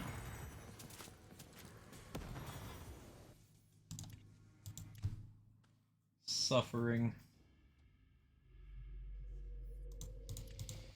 Like, I could try to farm this with the Stabo version, but like the thing is, I really want to have the claw thing here so I can force the waiting to look at that. Because we're going for, is it claw primary or is it grave primary? Yeah, it's grave primary, claw secondary. We want that. As many points in Blast Gasp as possible.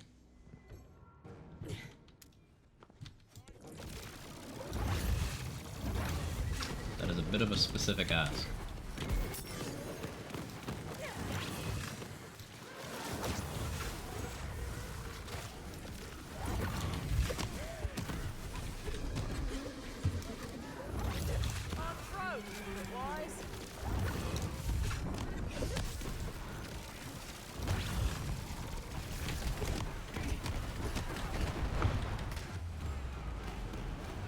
And Claw isn't really helping us survive in close quarters Reaper the way like a Grave would. Or not Grave, Burr.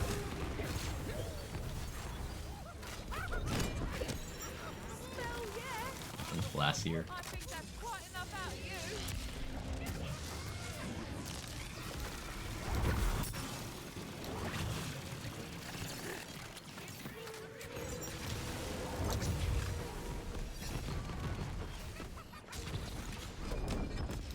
All that to shout, I'm afraid.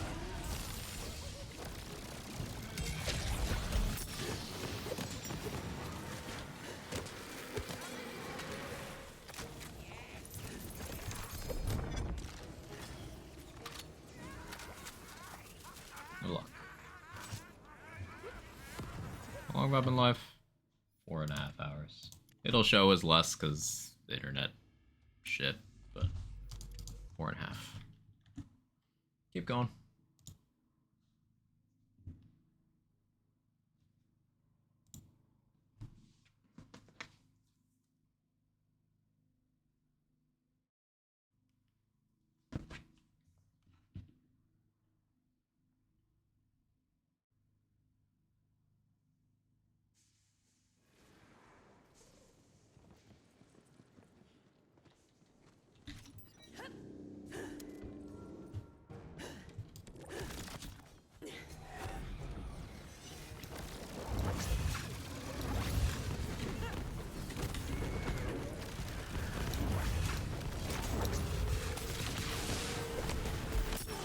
That one's mine. Don't touch that loose.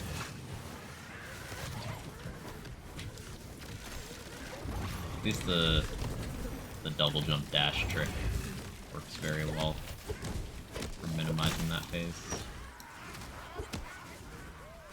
We've got an easy mark over here. It's over.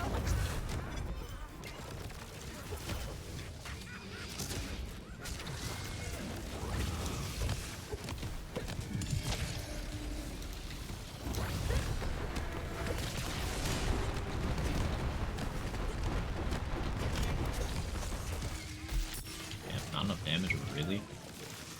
That's tragic.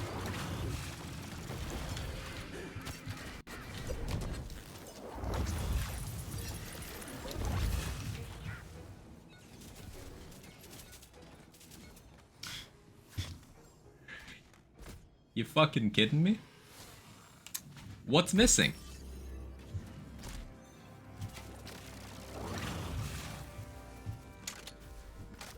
I don't ask for much.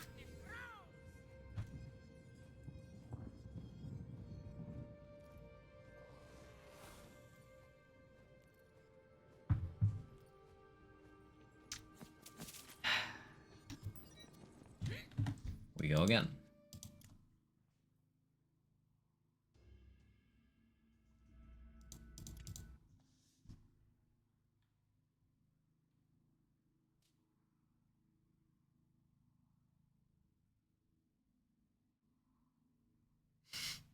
I am quagmatting Dex. Oh yeah, scroll, building on what you're saying there. What you could do is fusion with min-max double knot formula and hold a Hyperius crossbow barrel sniper rifle of the element double knot that you want.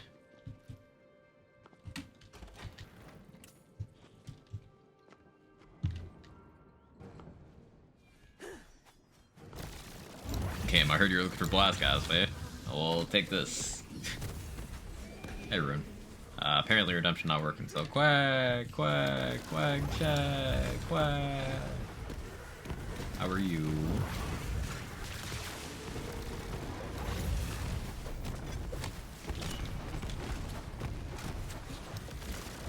Jiggling. I could go for some jiggle.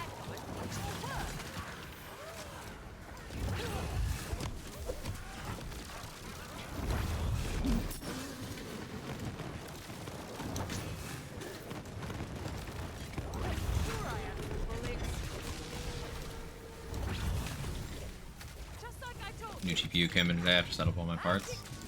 Hey, well, once it's done, you'll be gaming, literally.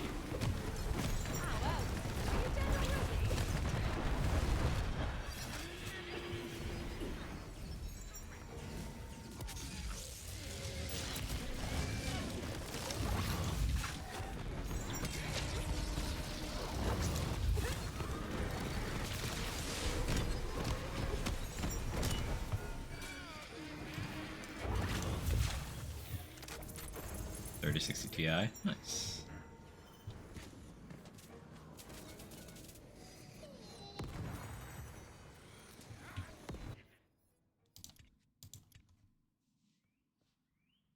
Also have CPU and motherboard to set up, so I'll be super gaming for a while. Love to hear it.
Hey, Moveface. Trying to Redfall, surely they made it that bad on purpose.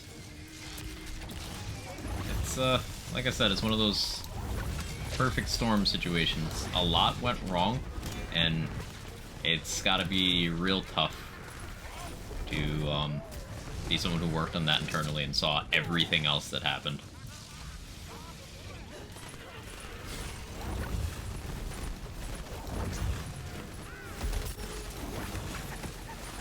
Like, apparently it's such a clear failure that, CEO of Xbox himself was like, yeah, that's my bad. Our games kind of suck right now.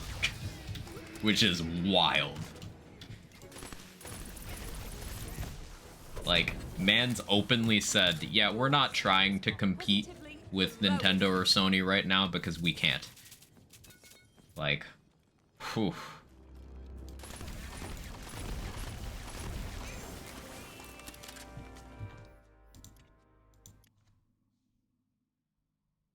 Gun using, that's the hard check.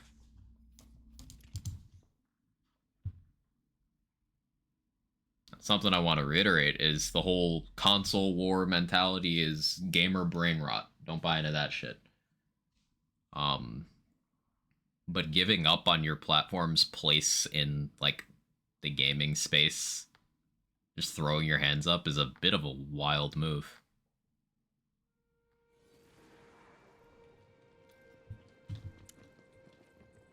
Can't feel good to say publicly. Yeah, that had to have been really rough.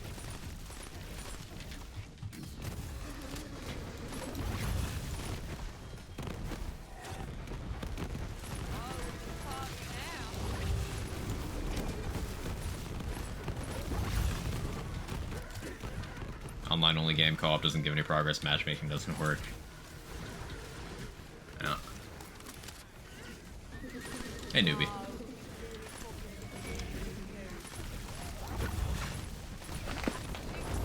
Kind of refreshing to have that much honesty. It is. I do appreciate, like, it's, on a human level, the shit Phil Spencer was saying was, like, respectable, right? He was like, yeah, you know, I take responsibility.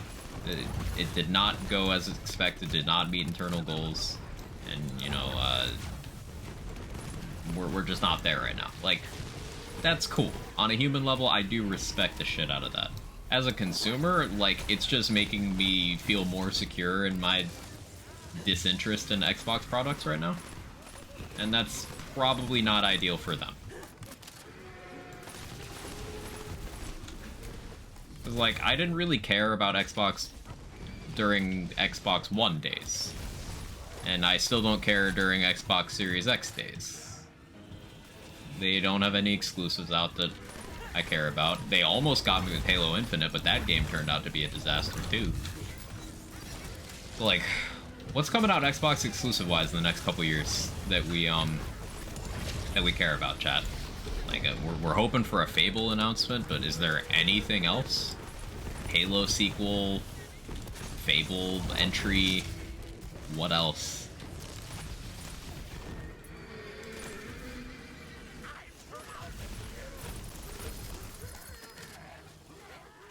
Phil is one of the least media speak CEOs going around. It's honestly refreshing. Just wish his track record was as good. Yeah.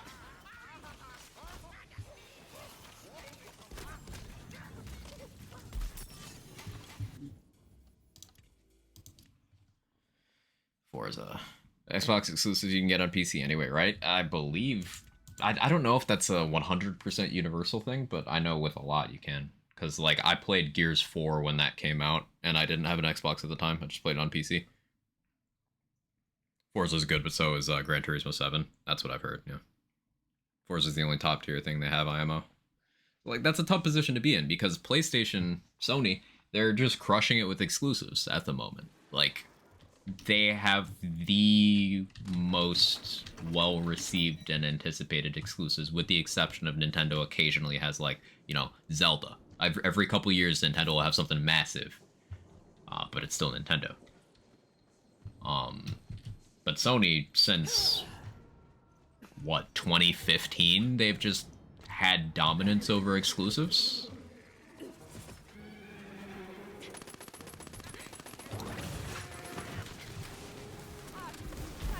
God's a big target. I need to practice.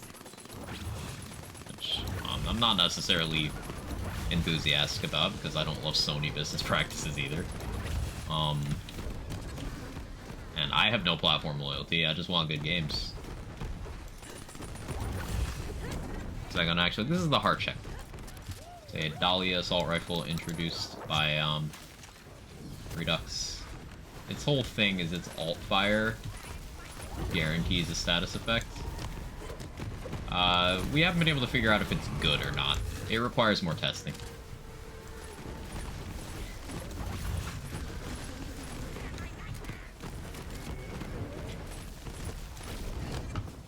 It at the very least seems fine, which is a better place than most ARs in this game. So, do with that information what you will.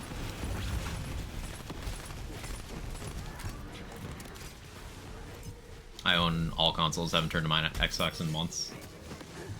Yeah, I have a PS4, but more importantly, like, there's both an Xbox Series X and a PS5 that, like, I could borrow in the event of me, like, wanting to play an exclusive. But I've been thinking about purchasing my own PS5. I've been thinking about it. For, like, I'd be able to stream the games and stuff. And I wouldn't end up in situations like with Jedi Survivor release as frequently, although Jedi Survivor's PS5 port is also fucked. So there's that. But, like, I have not ever had a desire... I've never played an Xbox Series X, let's put it that way. I've had one available to borrow at any point where I felt like I needed it. I have never played one, despite having access to one. And I've not really thought twice about that. Finished Jedi Story yet? No, the game's too unstable for me to tolerate playing for more than a couple hours at once. I start getting really fucking angry over the frame drops and the crashes. So I turn off the game when I start getting angry. So with like 9 or 10 hours logged, I only just got access to, like, only for the second time are they telling me to fly somewhere else. That's how far I am. 10 hours of having to redo content in. It's not a good release. The game's fine, but it's not a good release.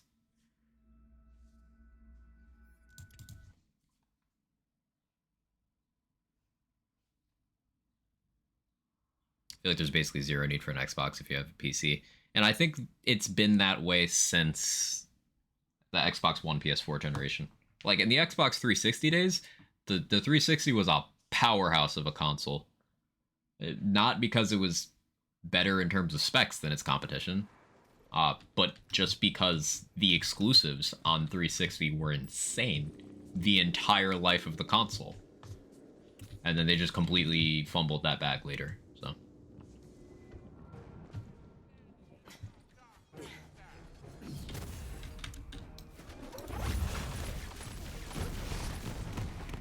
Like, if you were young when the Xbox 360 was in its day, let me tell you, it was like... It was the console at the time. Just uncontested. It was the console. Just because the game's catalog was oppressively large.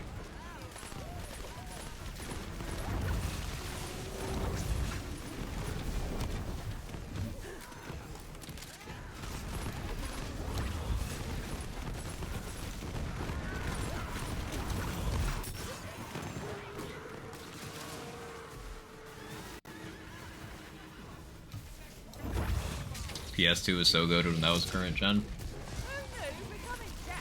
Yeah, it's interesting how, like, with PS2, OG Xbox, and GameCube gen, they all had really good things going for them.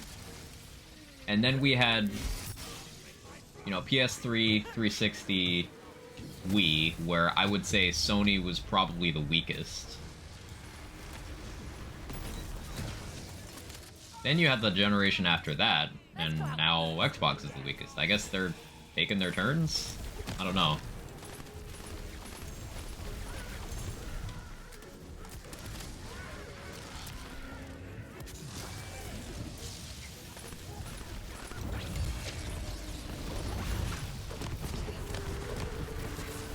PS3 struggled from strange new hardware that no one adapted. Not only that, but kind of something of an exclusives drought. Like, their exclusives are IPs that are mostly dead now. Like, Resistance IP is dead. Uncharted IP is over. Killzone IP is dead. They attempted Haze as a Halo killer and it failed.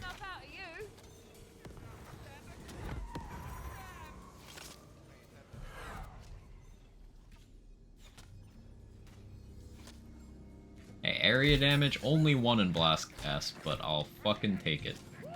Enough for now.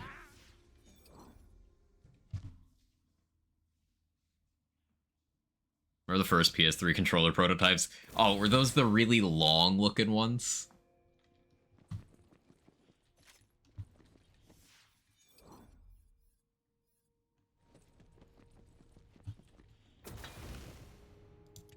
They were bananas? Yeah, I remember. I'm at a loss for Assume words. yes is Universal Soldier Trigger off Axie Blade? Okay, Yes. I found them. Gorgeous, stunning, absolutely lethal. Ratchet and Clank, though, love those games when I was younger. Still played the last one for nostalgia and also just a decent game. I've heard the most recent Ratchet and Clank is just legitimately a good game. It's not like they're... It's not like all the IPs from that era. That's just a lot of them are. The ones that were used to sell the PS3 and to some extent the PS4, all of those IPs are dead. Yet the thing is, Sony's still on top of the exclusive game now because they just have new ones. Or the ones that didn't die, they revitalized, like God of War. God of War moved forward, not backwards. They have new ones, like the Spider-Man IP. It's, they've made those steps, but all of the IPs that carried Microsoft in the 360 generation are either stagnant or dead. Like, Halo is as close to death as it's ever been. Gears of War has been a downward slope as well. Fable, they announced, or they leaked that there'd be a Fable announcement like 2 years ago, and it still hasn't happened yet.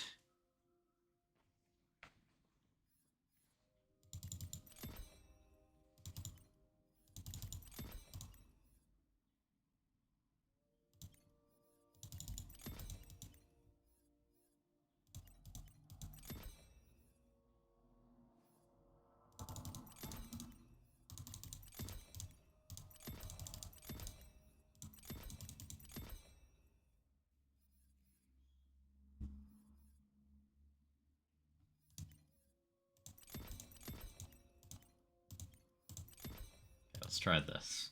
So we don't have an abundance of contagion points anymore. Lost our spell damage down here. We get a little more cooldown from that extra point in Essence Drain.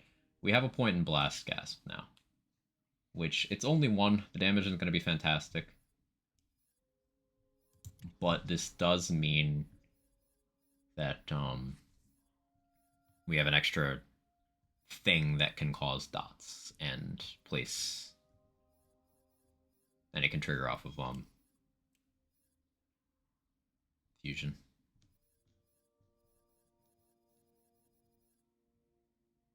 This Theurge? Sure.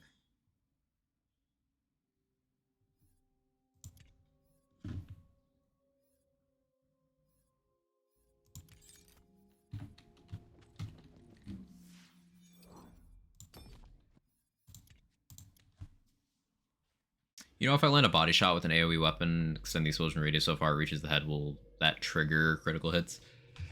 I don't think that weapons that work like that, or, you know, instances of damage that work like that, will hit a single hitbox more than once. But if that enemy has multiple hitboxes, then yes. So, like, Redborn, for example, is up to 4 hitboxes. So, yeah, that would work that way. If you make the radius big enough and what you did hit the body, then that could be made to hit all 3 of the heads as well. But making the radius bigger does not let you hit a single enemy more than once unless they are made up of multiple hitboxes.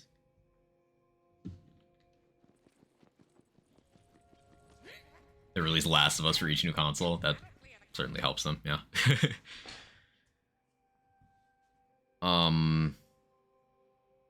Led to the Microsoft Actiblizz deal getting blocked. I'm reminded that Sony got Bungie, and I question how that was allowed. Yeah, that conversation has popped up a bunch. It was just the UK that blocked the Actiblizz deal, so it's not dead. It's just a big roadblock, if my understanding is correct. But yeah, why was the Bungie one allowed? That strikes me as weird, especially because Sony is the current market leader. Like, Sony is the current market leader, and they were allowed to acquire the devs of the former market-leading IP for Microsoft, who were the current devs of... I'm a Lance fan. You guys know I'm a Lance fan of the only truly successful mainstream looter. That being Destiny. It's seems selective about their outrage there.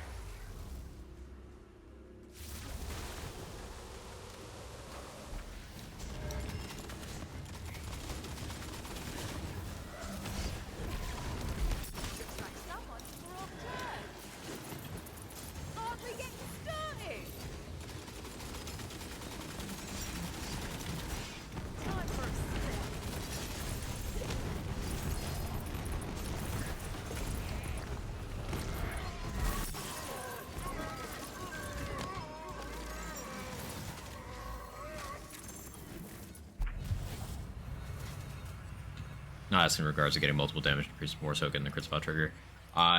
No. Because, like, it'll be whichever part of the enemy's hitbox that your hit connects with first. Whatever the first one is. So, like, in theory, more radius, if you would have not hit them at all, if that extra radius makes it so your hit will connect with their crit spot first, then in that way it'll do what you're doing, yes. But other than that, no. Can't you double jump? Yes, I've been doing that the entire time. And there's a Redux mod feature. OG Destiny bored me. Yeah, I got to, like, the first light cap when the game came out, and there was very little content, and it was not interesting, so OG Destiny did bore me as well. I've never played 2. Just because, played early 1, and wasn't for me.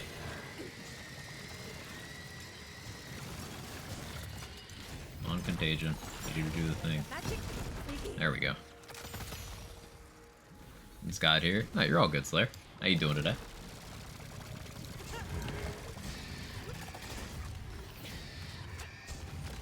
This is a good place to show double jump, because you don't need to duck under the top attack. You can just double jump over all of them.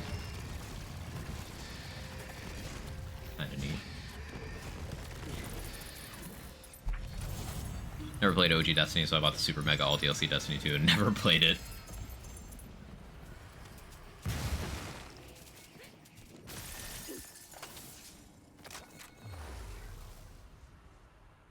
Played D2 when it went free to play, enjoyed it, disliked the RPG elements, also had no consistent friends, also stuff like raids were out. Yeah, like, what do you even do in that game completely solo?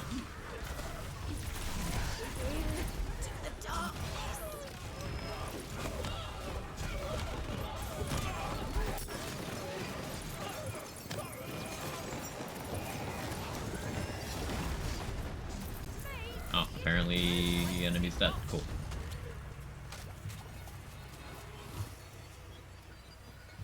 I really wish this armor had rolled more blast gas. That would have been nice.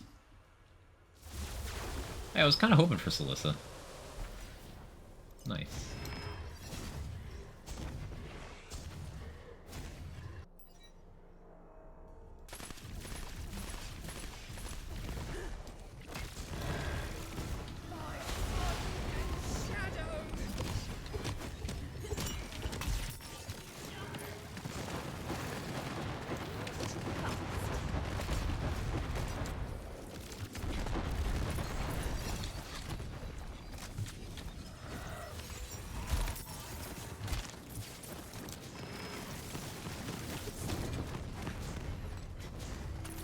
Seems to be working. Play the game solo? Do you? The genuine question. Like, what do you do?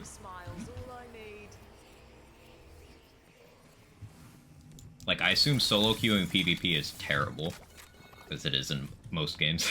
And then you can't raid. Not really. Like, what do you do?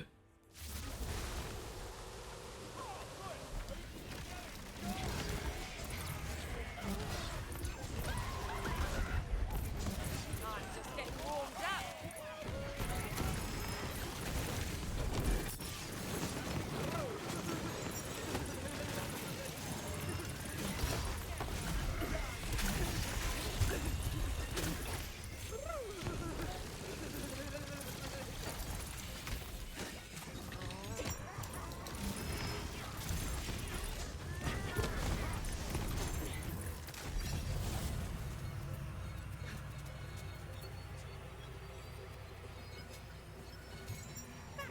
Stay the hell away from PvP, but I like shooting stuff in the face, fashion, making builds, and grinding good gun rolls.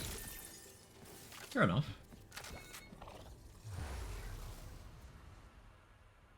Seasonal D2 models log in once a week for 5 minutes of content. That doesn't sound fun. I don't have it too.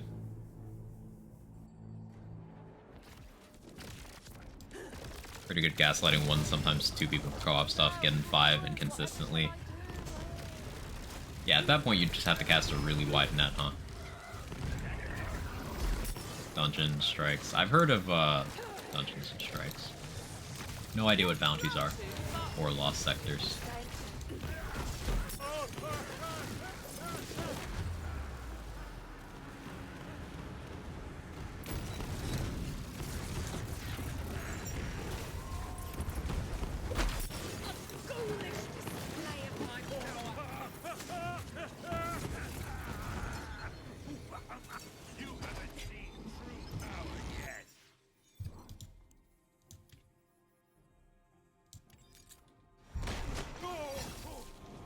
Also don't like the idea of removing content. I don't love that idea either.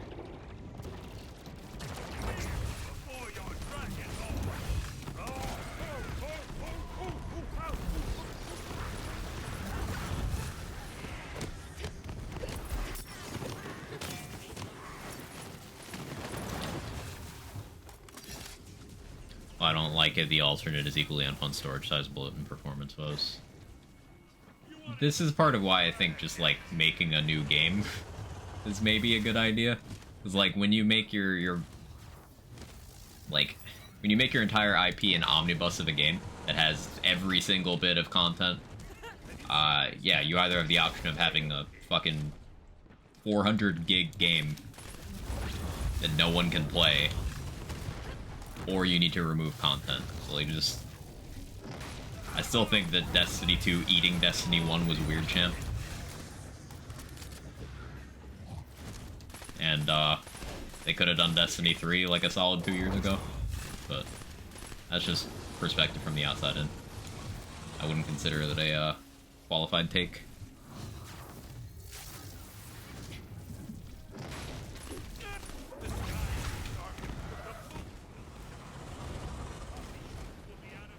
Devil's advocate here, but it's a live service. D3 would kill D2 service not long after.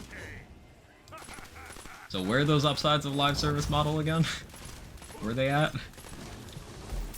Is Destiny really succeeding because of live service or in spite of live service? Because Destiny fans seem to be the players who hate the game most. I don't know. I can't help but feel like there's a correlation between that and it being, like, the only live service game isn't, I mean...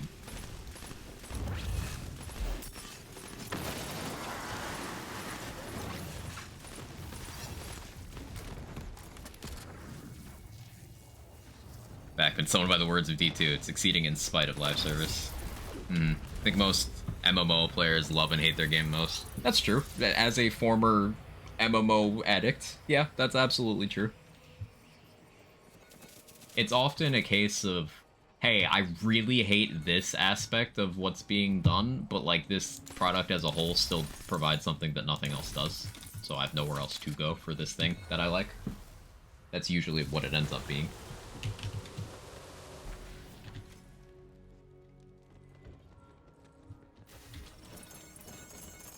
patches every few days, and the PS5 copy save data has got awful. Friends of mine who played Destiny I mean, as of like yesterday, they announced some stuff, and I saw some positive buzz. But as of a few days ago, like Chadley and OGK and stuff are just they seem very fed up with the game right now. And once again, from the outside in, that just seems to be how Destiny players look at the game more often than not. Like, it makes me wonder, like, I don't know. But Amnesia's trying. Those are really good stats.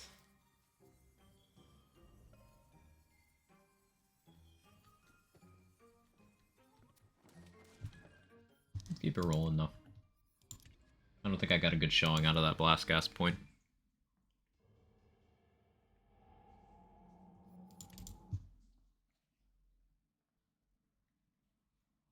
The seasons go from $10 to $12 literally 2 days ago. Community's already in uproar. Ah. Yikes.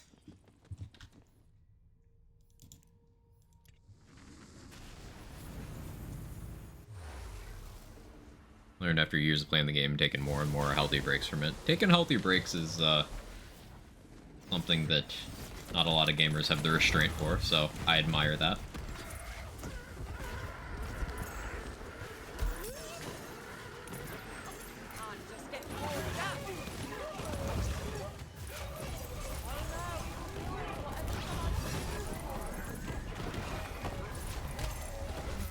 But I think currently we're, at least optimistically speaking, I think we're at a point where the next year, 2 years, decide how much traction live service as a genre's not the right word, but you get what I'm getting at. How much traction live service has. Because we've had some catastrophic live service failures in 2022 and 2023. We've got some upcoming games that are live service that we don't know how that'll affect, like Diablo 4. It's an upcoming live service game. I don't love that it's live service. I love Diablo, so weird place to be in. We've had so many live service shutdowns, or we've had them end support at the very least in the last calendar year. Redfall is a catastrophic release that was not assisted by it being live service. Suicide Squad Kill the Justice League has been, like, permanently delayed because of all the backlash.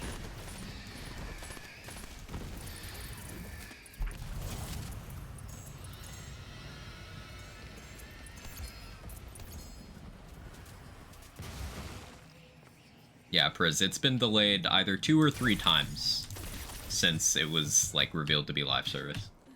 I can't remember if the third one I saw was a report of the second one again, but it's been either 2 or 3 delays since that initial backlash.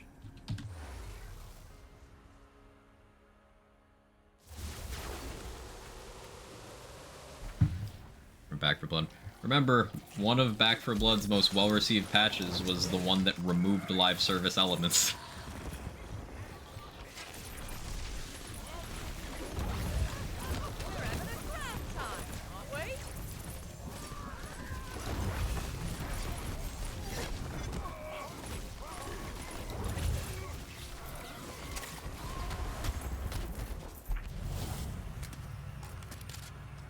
I want to talk about Anthem and why that one works so badly. I never tried it myself. I have a bunch of friends who really swear by its potential, but I've never experienced it myself. Was they're trying to patent AI generating in-game art assets? Of course they would do that. Sounds like them.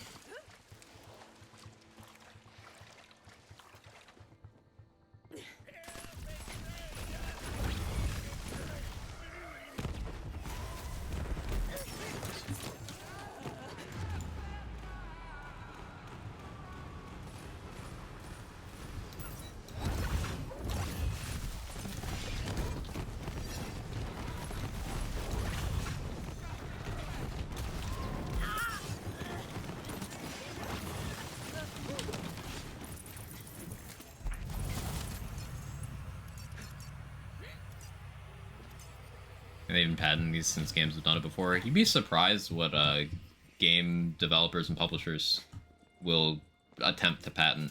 And you'd be surprised what successfully gets patented. The Nemesis system from the Mordor games, that got patented. And, like, they're not gonna use it again. So it's just a cool thing that can't be used anymore.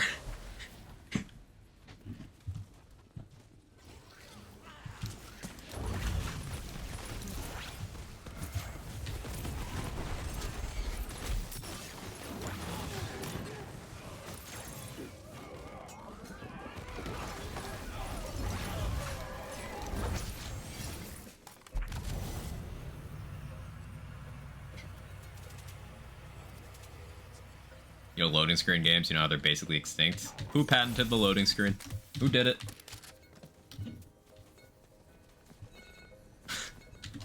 Who did it?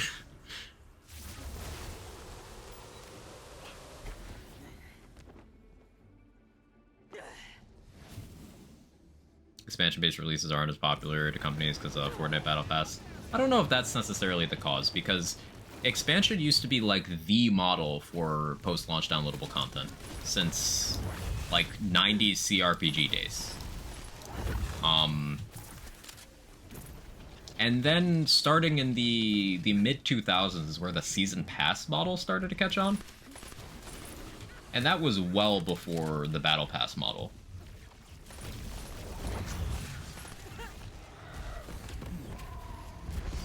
We're talking like a full decade before.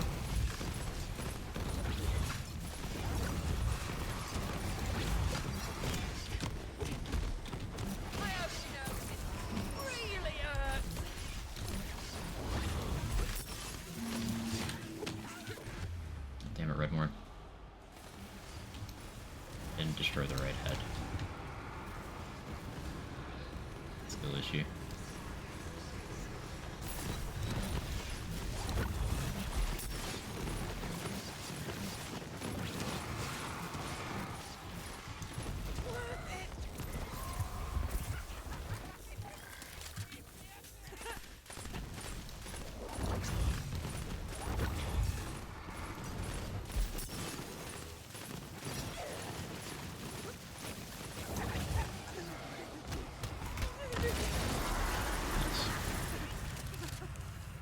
I have to go find names in Nintendo Studio. Ugh.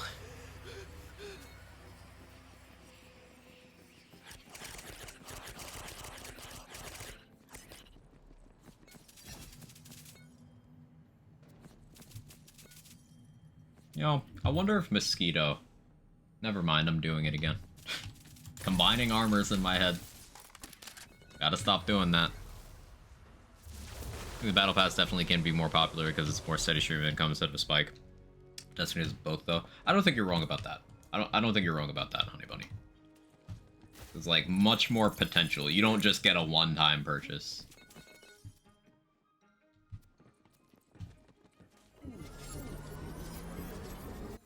Is Bandai Namco, who had it up until 2015. So does that mean the loading screen could, like, come back? I certainly... Well, actually, I don't know how I feel about that. Because on the one hand, I fucking hate loading screens. On the other hand, we still have just glorified loading screens. Like, I'm really sick of going through crawl spaces in video games. Anyone else really sick of crawl spaces?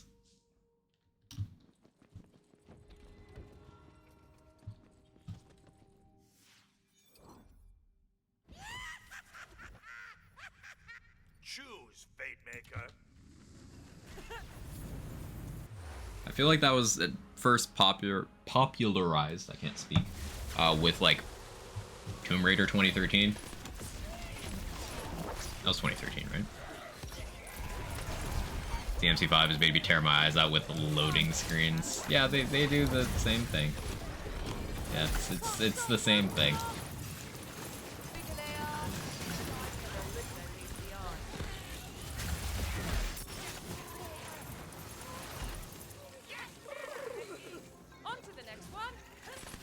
Not that sick of it. It's one of those things that ultimately it's not a big deal, but when I become aware of it, it's annoying to me. Like, I really hated that in Outriders.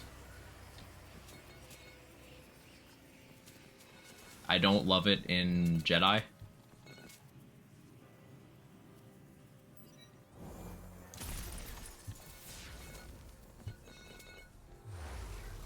Soon to crawl spaces every time I go through a crack in the wall in Jedi. I think to myself, they realize, yeah, Jay Umlaut, we are sharing the brain cell today.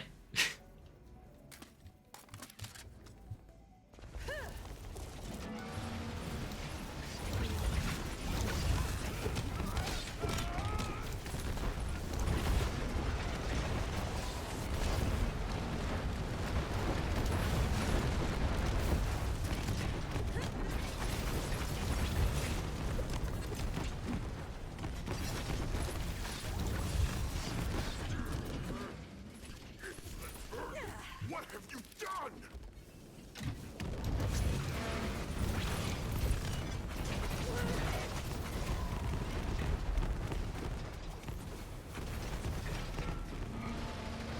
Okay, that feels pretty good. Still, the armor could be better. And I think having higher crit chance. The highest crit chance spell I have. This one.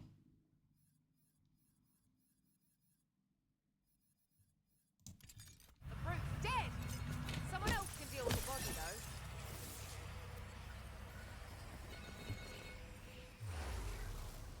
Give me solitaire while BO3 save quit farming. Riveter match for my playthrough, it's disgusting, I hate it. Nah, you love it, Rune. Don't lie. You love that shit. You live for it. Excuse me, need to go play Trials for the gun. They're gonna be removed from the game next. I can already feel my brain cells. No. You could just not do that. Think of RE4R and how great it felt to move from one area of the map to another without a traditional loading screen. RE4 original just had doors, and that was fine. Like, it's the same amount of time as the animations. Of, like, Leon opening a door slowly. It's, like, the same length of time. What does it change?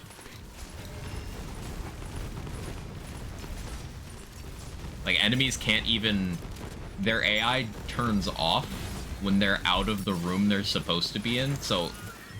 It's like they may as well not be allowed to go into another room anyway. It makes no difference whether there's a door or not there. It ends up functionally the same. I certainly like when I'm really immersed in the gameplay. Like, I'm not thinking about it being an area transition in the same way. So, like, it maintains your suspension of disbelief and stuff. You remain more immersed in the gameplay experience, and I think that does have a little bit of value. But overall, I don't think it's impactful enough for me to really even think about it.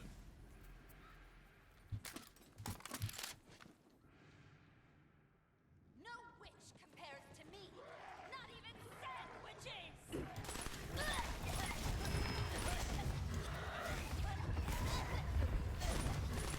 God of War did a nice job with that.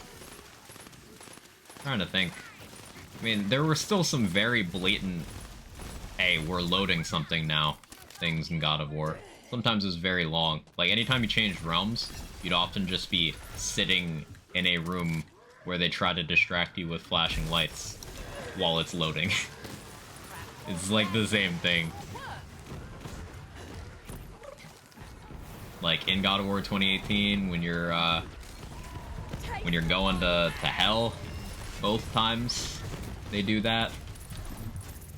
When you're using Tears Rune, they do that. When you're using the Realm Travel Room, they do that. When they're moving you for the final boss fight, they do that.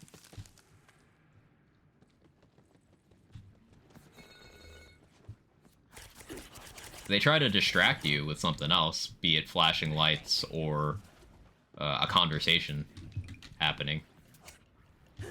Okay, my loot landed on top of the pot and I can't get it. That's a new one.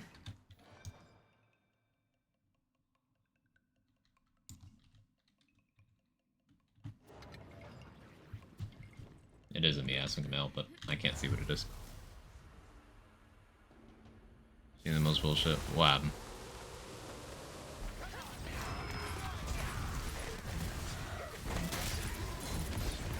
We're talking about the conversation. That's fair enough. Like, I'm not gonna say I dislike them masking loading screens, because, like, what's the alternative? They just bring back the thing I fucking whine about in Borderlands all the time? No, no. Like, this is better. It's just, like, I like when they get creative about it. So if I had to have an implementation, I'd prefer God of War to, say, Tomb Raider, where it's just crawl spaces in that game.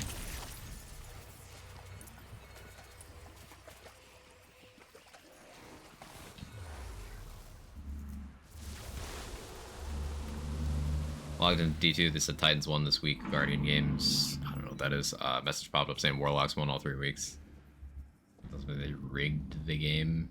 That's a big logical leap to make. You know, it could just be a game bug.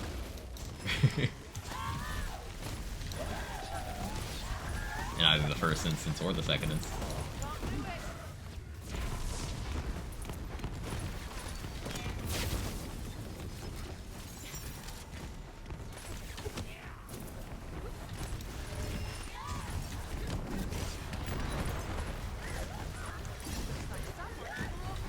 Beats having to watch an ad versus a loading screen. That's what I'd do if I was a dev. I miss interactive loading screens. Like, Skyrim's a pretty well-known example of that. You can play around with the models they show you on screen. But, like, lots of other games have had just mini-games you can play on them. I miss those.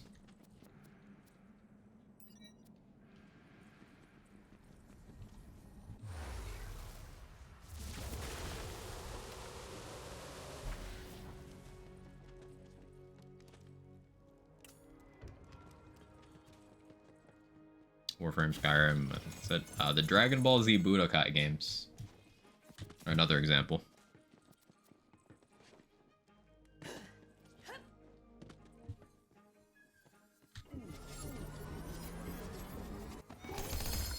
No, FIFA's bad, but its loading screen used to be great. It was just a goal with a keeper and you got to take shots. That's cool.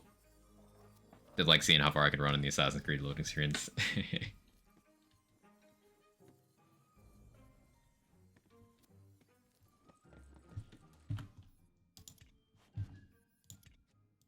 I think some company got copyrighted interactive loading screens. Fucking of course. We're back to that. God damn it.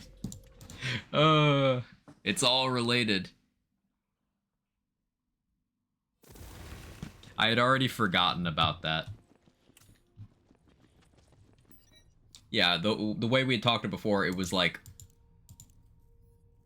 just loading screens, but then I hadn't pieced together, we're talking about interactive loading screens as well, so it's the same thing.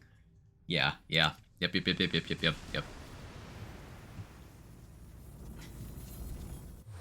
Remember seeing an article that a modder made a load screen reducer by a lot, and Rockstar just put it in the vanilla game.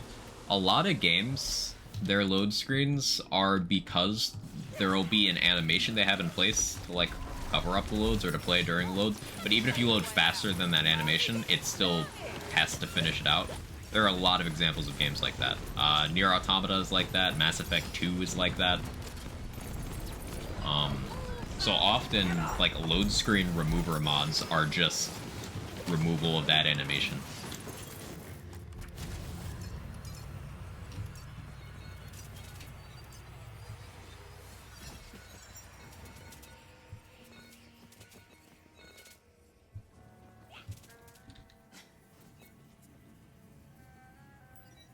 It's your funeral. I want to fight something. Where's the loading screen, boss?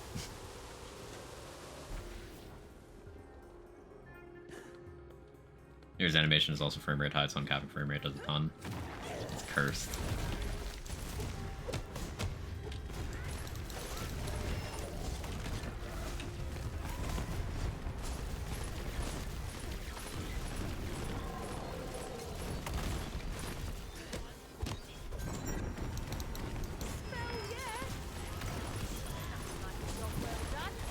Maybe I should get a fire heart check too. So I can just switch to that while I'm doing the thing.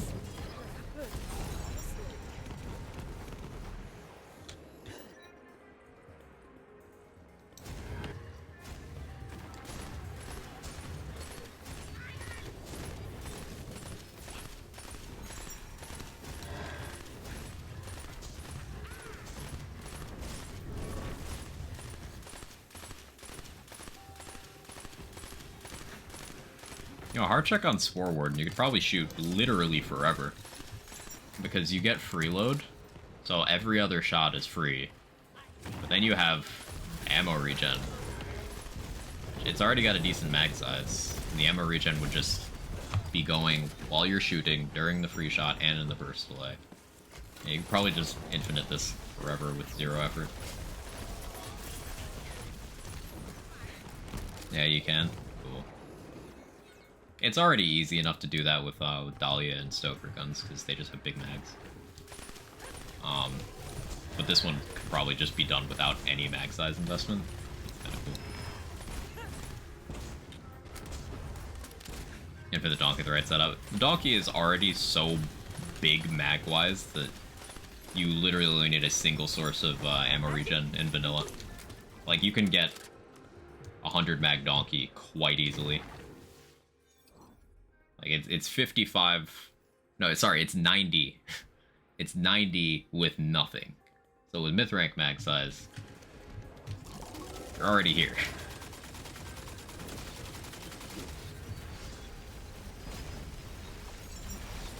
Yeah, either of the sources of ammo regen and vanilla are enough to infinite this. Roll with 99 as well. Big Donkey. That's a big ass.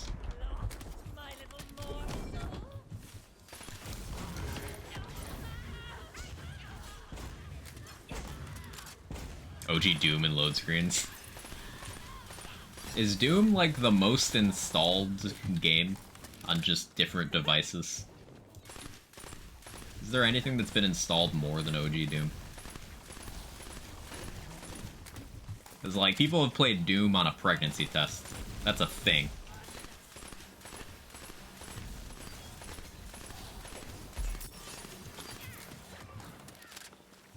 Tetris? If there was any game, yeah, Tetris would be a contender.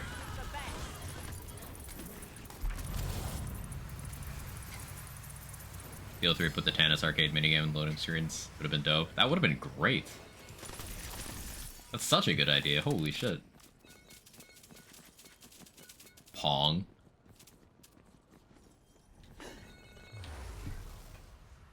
Not saying it's a fact to be my guess. Yeah. That's how I interpret it as well. That I can get to run on my oven. I think Doom has been played on smart fridges as well.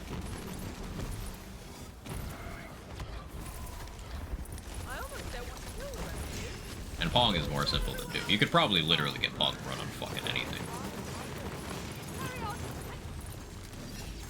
Same with Tetris.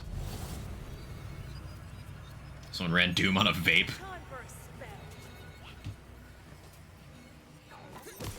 Vape Nash until it is done. I played Doom on my smartwatch. It could definitely run it. For sure.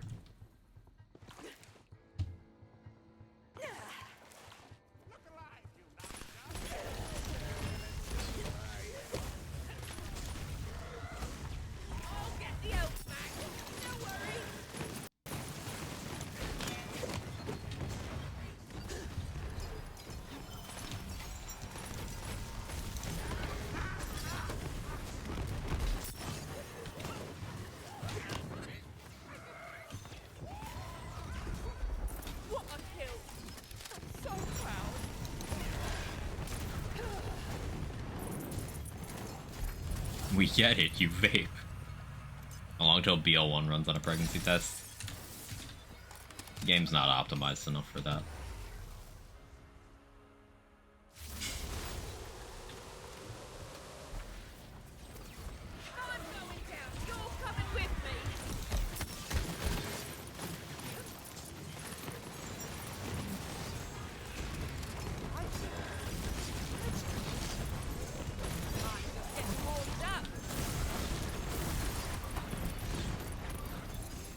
That was a satisfying one.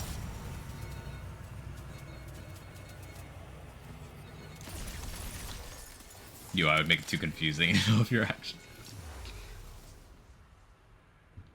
Well, this game would play after a few months off. All my save files were gone, and the ones in the cloud not download. Any ideas?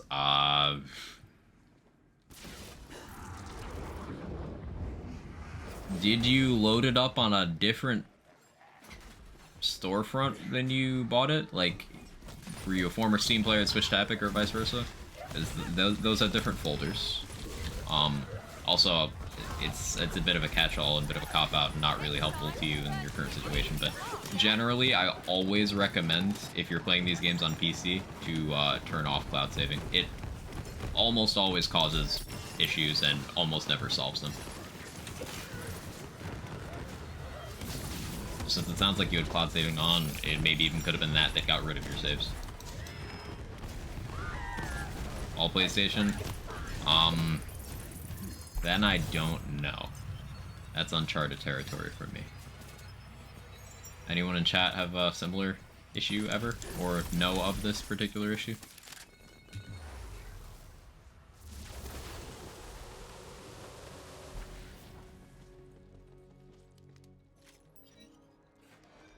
Builds in the front of my eyes. Trigger Mo's PTSD, please stop. It just looks like short fuse. It's hilarious.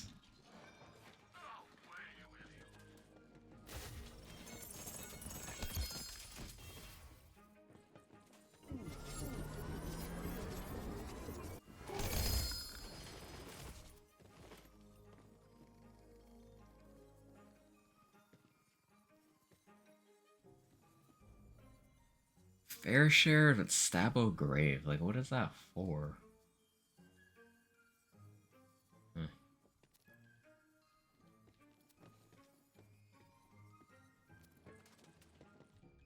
I already cut my loss within many hours in the game. Just cannot grind that all over. Yeah, that's understandable. If you lost all that stuff and it's unrecoverable, then that's a tough thing to... Like, unless you're some sort of challenge runner where you do, like, 1 lives and shit. You want to do one of those, but, like... Yeah, that's tough. Cloud saving off on my PlayStation, but I upload them manually just in case. That's what I did as well when I was on PlayStation. Having the ability to back up was great, especially when I would use it to, like, save scum items in BL3 and BL2. Like, you can't read only, but you can do that. But it was strictly manual. Because cloud saving has never been beneficial to me. Ever. For games, actually. Any game. I've not had a good experience. So stop? Okay. Priz said stop, so the stream's over.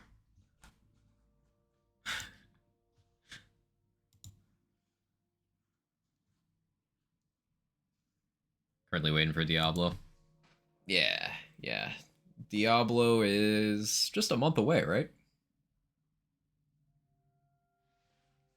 Yeah, it's just a month away. But anyway, yeah, that's gonna be it for today. Thank you guys so much for hanging out. I appreciate you. Tomorrow's Saturday. Who knows? Maybe Variety comes back. I'm gonna scream at my ISP silently. We know what D4 endgame is gonna look like yet. No, we've not seen it. Oh no, Pascaroni, I'm ending. No. No, Pascaroni, I'm ending my stream. No. Thank you so much for the raid.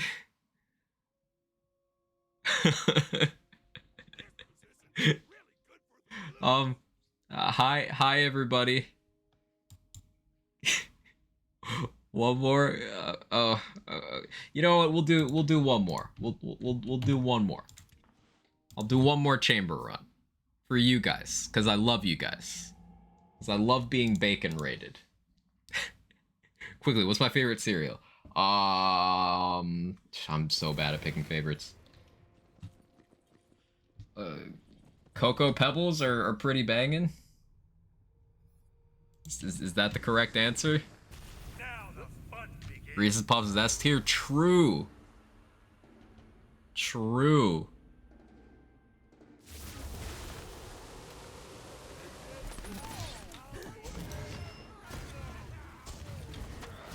Yeah, you thought.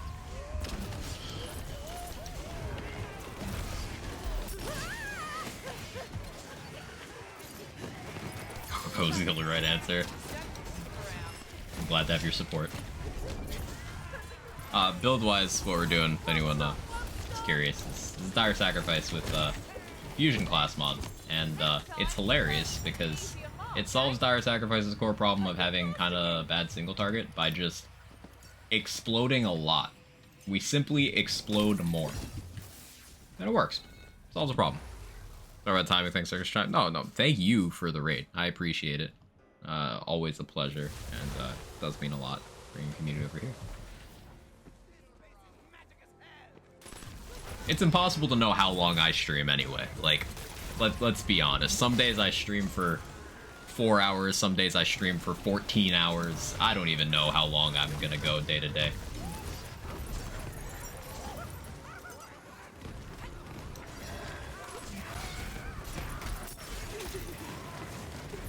This isn't even fair.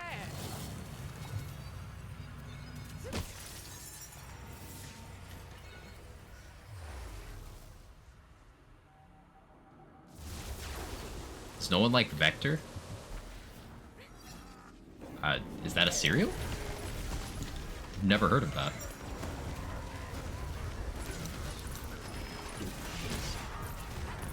Am I too old or too young?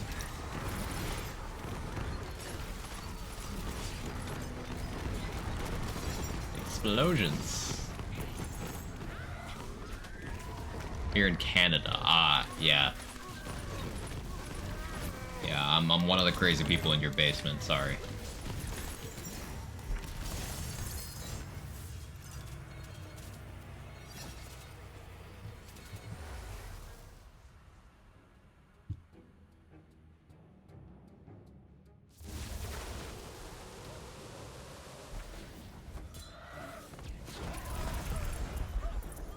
Sounds like a direction to cereal.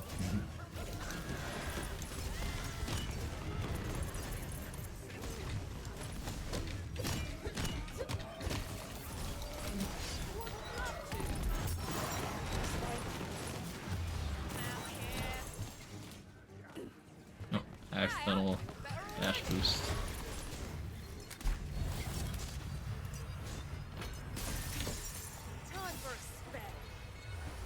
This will be a real quick run, because this shit just mobs so quickly.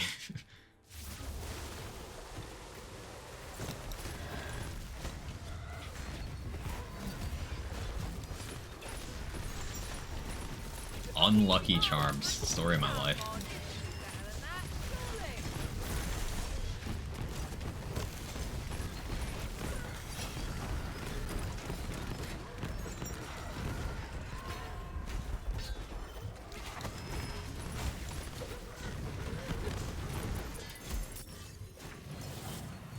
Just the idea of contagion spreading and causing fusion explosions is just so funny. It's like you caught explosion from your friend. Like your friend was silly, did not wrap their willy, and gave you an explosion. Well, I guess technically that could already happen.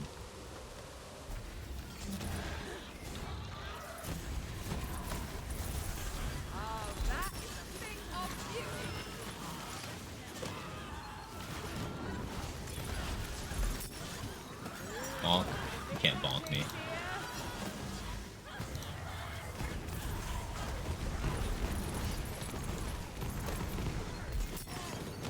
Say that again? Huh? Hmm? Say what? What happened? I've never said anything in my entire life. I don't know what you're talking about. How's Wonderlands today? Wonderlands today is great. Been messing around with mostly this build today. You keep your blue fire away from my dingle dangle. You guys know Alchemical Agent was my nickname in high school?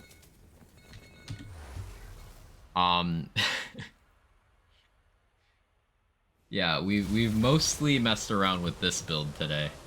And, it's really satisfying to... Like, Dire Sacrifice is one of my favorite action skills. Look, it just looks badass. And you can get it to mob very well, but it's really hard to get value out of it bossing. But it turns out, with one of the armors introduced in Redux, you're able to combine that with some dot stuff and take it up to a level where it's absolutely silly. for both mobbing and single target, and that's been really enjoyable. It's also a bit of a unique build because the way we do damage is not... Like, the level of my gun, melee weapon, spell, none of that matters. These could be level 1 dealing 1 damage, and everything still works, specifically because this fusion has its own base value that we're scaling with other things. Here's how the mod team created Red Explosions and Fire. We kind of already had that with Inflammation. Inflammation was already Red Explosions and Fire, kind of. But just with Contagion here, the combination of Contagion with bonus elements and the Blue Fire and Explosions from Fusion is you functionally just recreate the way Contagion worked before it was changed in Vanilla Wonderlands, where it could reproc itself. So basically, I'm causing lots of instances of damage, which is lots of chances for dots, and then those dots have a chance to become the elements I need, and then when that happens, that has a chance to spread and cause an explosion, which, with my bonus elements, has a chance to apply the dot, and it can just all repeat. It all depends on how lucky I am. Like, I was particularly lucky here. We immediately got a fire dot from Contagion. So we've got our explosions happening. Now this gun, the hard check, applies a guaranteed dot with the alt fire, so we're using a poison one to guarantee our poison dot. So once we get adds to spawn, we'll be able to get body rune, which means we'll be able to apply a fire bonus element to everything, which is chances of fire dots. So our clear should speed up a lot as soon as we have a kill. Okay, yeah, now it should be a lot faster. And you can see it is definitely noticeably quicker. Also, flashing lights warning, I suppose.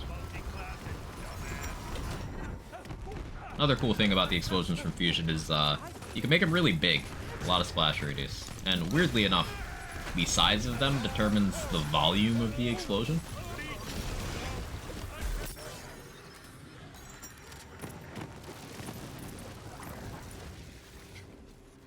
Kind of fun.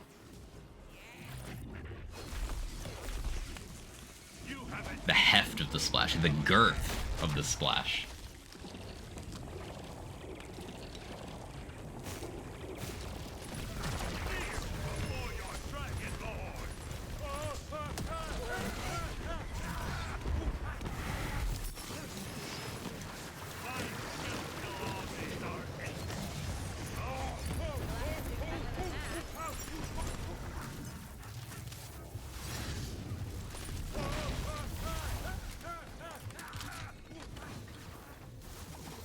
So size matters. Just a bit, Horseman, just a bit. Just if you want a lot of noise to be made.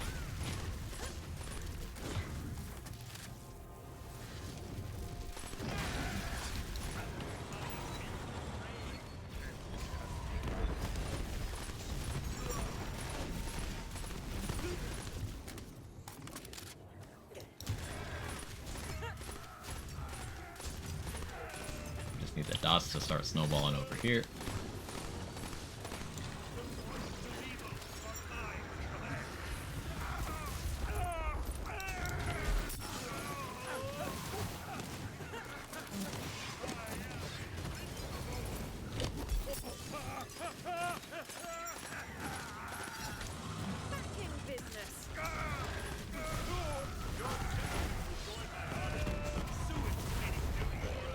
Dire Sacrifice. If you had 3 of this gun, could you swap between them all to get multiple guaranteed dots? Yeah.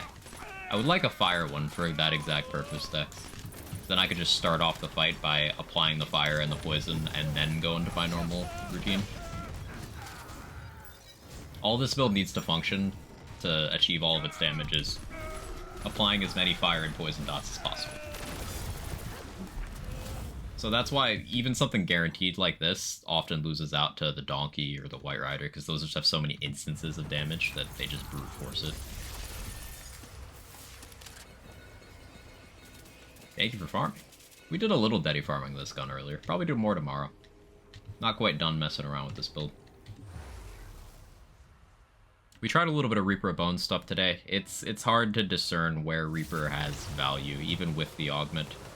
I think gun stuff is still the play.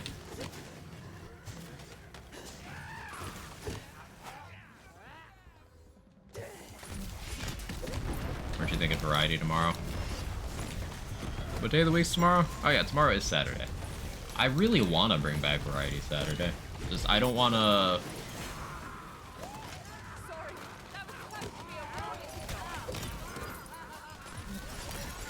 I don't want to play something that's going to tilt the shit out of me. And like, the current things I want to play for variety, it's like, hey, maybe I do Jedi Survivor on stream anyway, but no, that tilts me. Nier, I'm a little under-leveled for the next story bit I have to do, so I'd have to do some XP grinding. We wouldn't have any more low visibility sections, so that'd be something at least.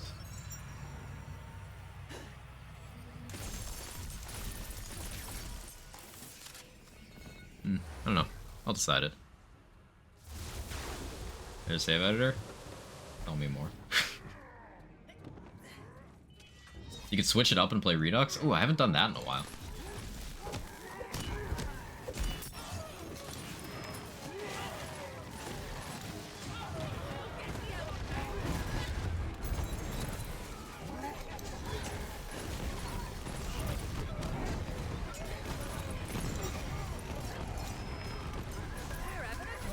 Probably get a good fusion blast gas armor. Not a good one, Corden. We got a single point. With serviceable passives. Like, pretty bad skill distribution, but it got at least a point in blast gas. So we're able to have the presence of it for dot application, even if the damage from it won't be fantastic.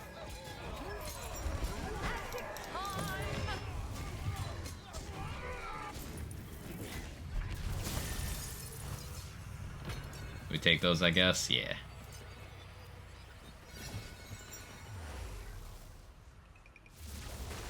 One final 5-minute section you'll hate right at the start of where you resume. I'm gonna do that in normal difficulty. Roger that. Jail. Here's a POG game to watch. It's a POG game to play. It's just, I happen to have a really frustrating section that just tilted me to the point where I haven't streamed the game since. Or touched it since. It was just a series of very tilting game design choices.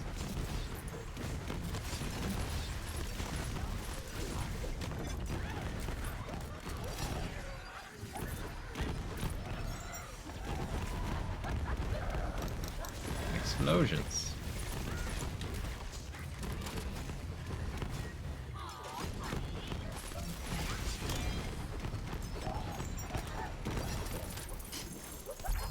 So satisfying.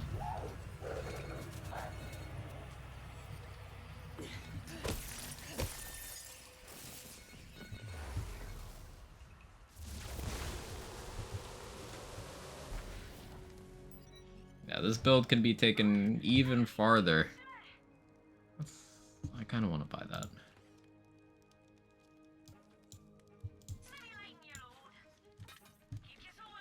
I don't know if you want the level bump, happy to do that directly, that it yourself, really something to use. Yeah, I'll let you know, Chris. I will let you know.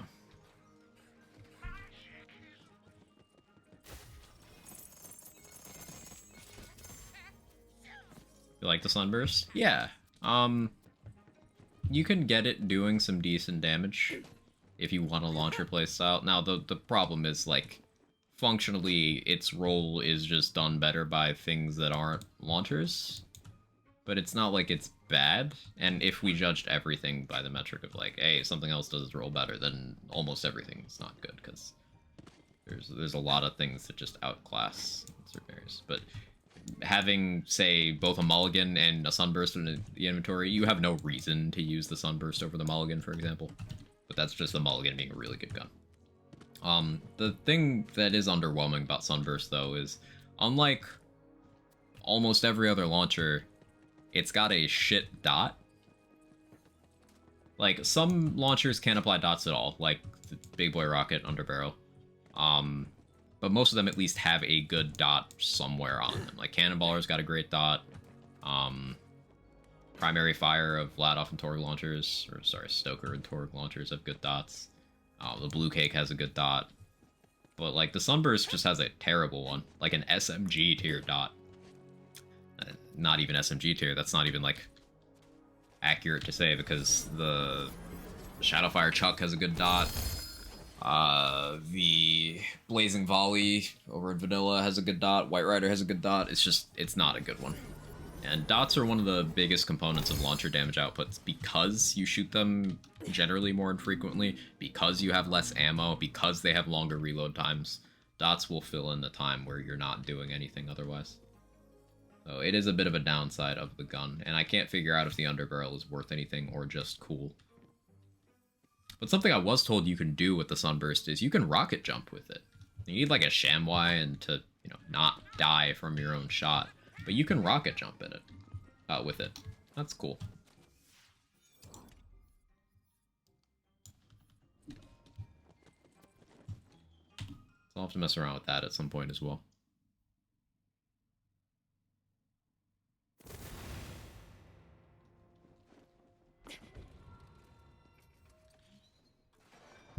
This. I'm told this helps you rocket jump with it, because you get fire damage resistance. So, like, equip this with an absorb shield, and you go yeet. My faithful minion has arrived. No shot this will work right now, but we'll end on a bang.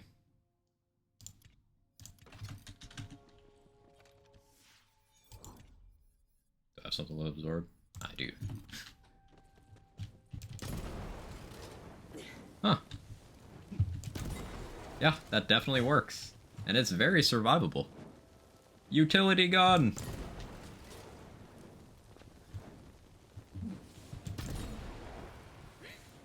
Oh, you can do a bunch of cool shit with that. Like, you can double jump out of that, then you can air dash.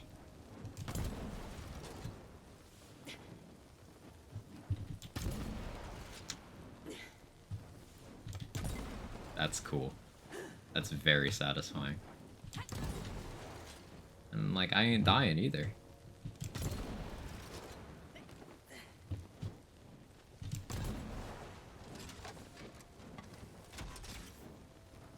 Our stream content. I don't know, what can we find useful? Can we feral surge out of that?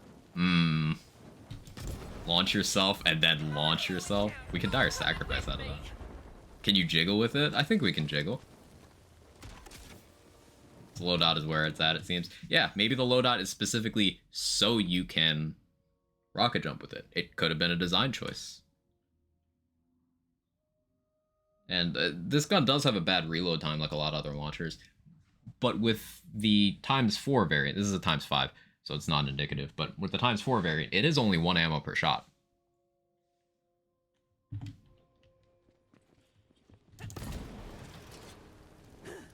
Nightmare End, I was close. Still a chance, Briss. Still a chance.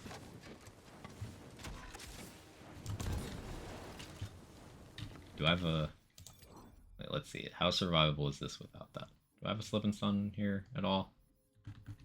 No, never mind. This is one of those cool things that, like, I don't know what we can do with this information. I'm hitting the ceiling.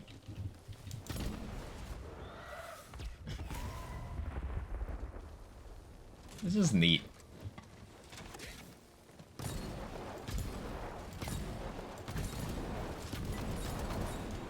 I don't seem to be damaging my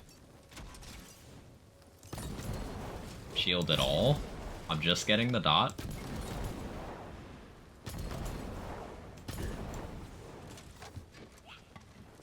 You think that's the combination of the absorb and the reflect? Like, what is happening with that? Like, I should be taking some damage, but I'm not taking any? Can you fusion yourself?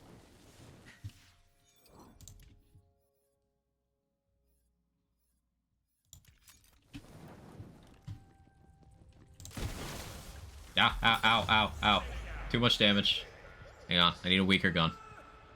I need a weaker gun.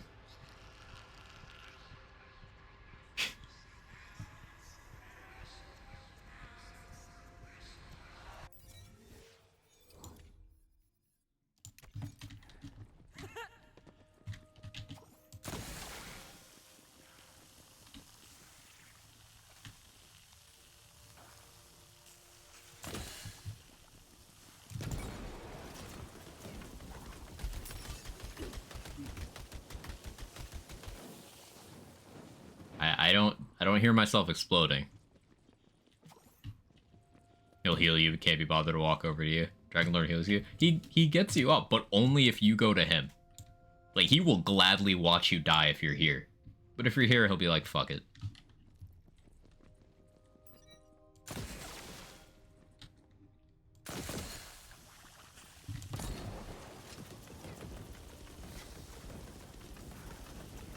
Like, based on the extra dot damage I'm taking, I feel like blue fire is going on me. Because that's more than the poison and the fire we're doing individually combined.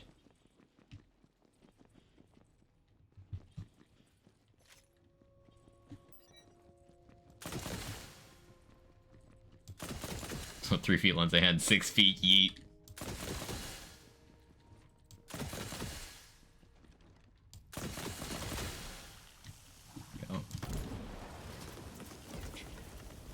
Yeah, that damage makes me suspect that blue fire is being applied, because the fire dot does fucking nothing to me. The poison dot does barely anything, and then I put both and suddenly I'm dying.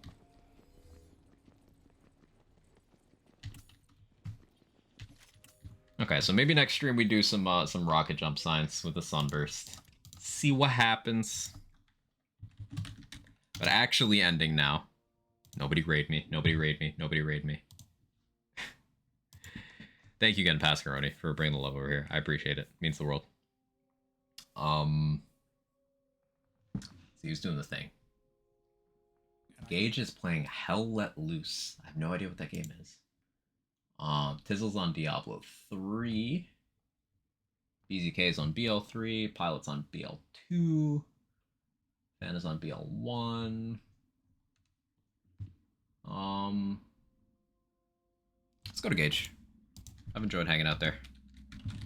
I have no idea what this game is, but Gage is a cool dude. Talented challenge runner. Does BL2 1 lives. Recently completed a Skyrim Legendary difficulty 1 life. It was very entertaining to watch. And just good dude in general. So just go support, do the thing. I'm gonna spam jiggling. I'm gonna do that. Yeah, you enjoy your evening as well, Pascaroni. Thank you again. I know I keep saying it, but I like to make sure I express gratitude because it does mean a lot to me. But yeah, I'll see you guys over at Gage's, and see you tomorrow for, I haven't decided what, but something. Have a good one. Bye-bye.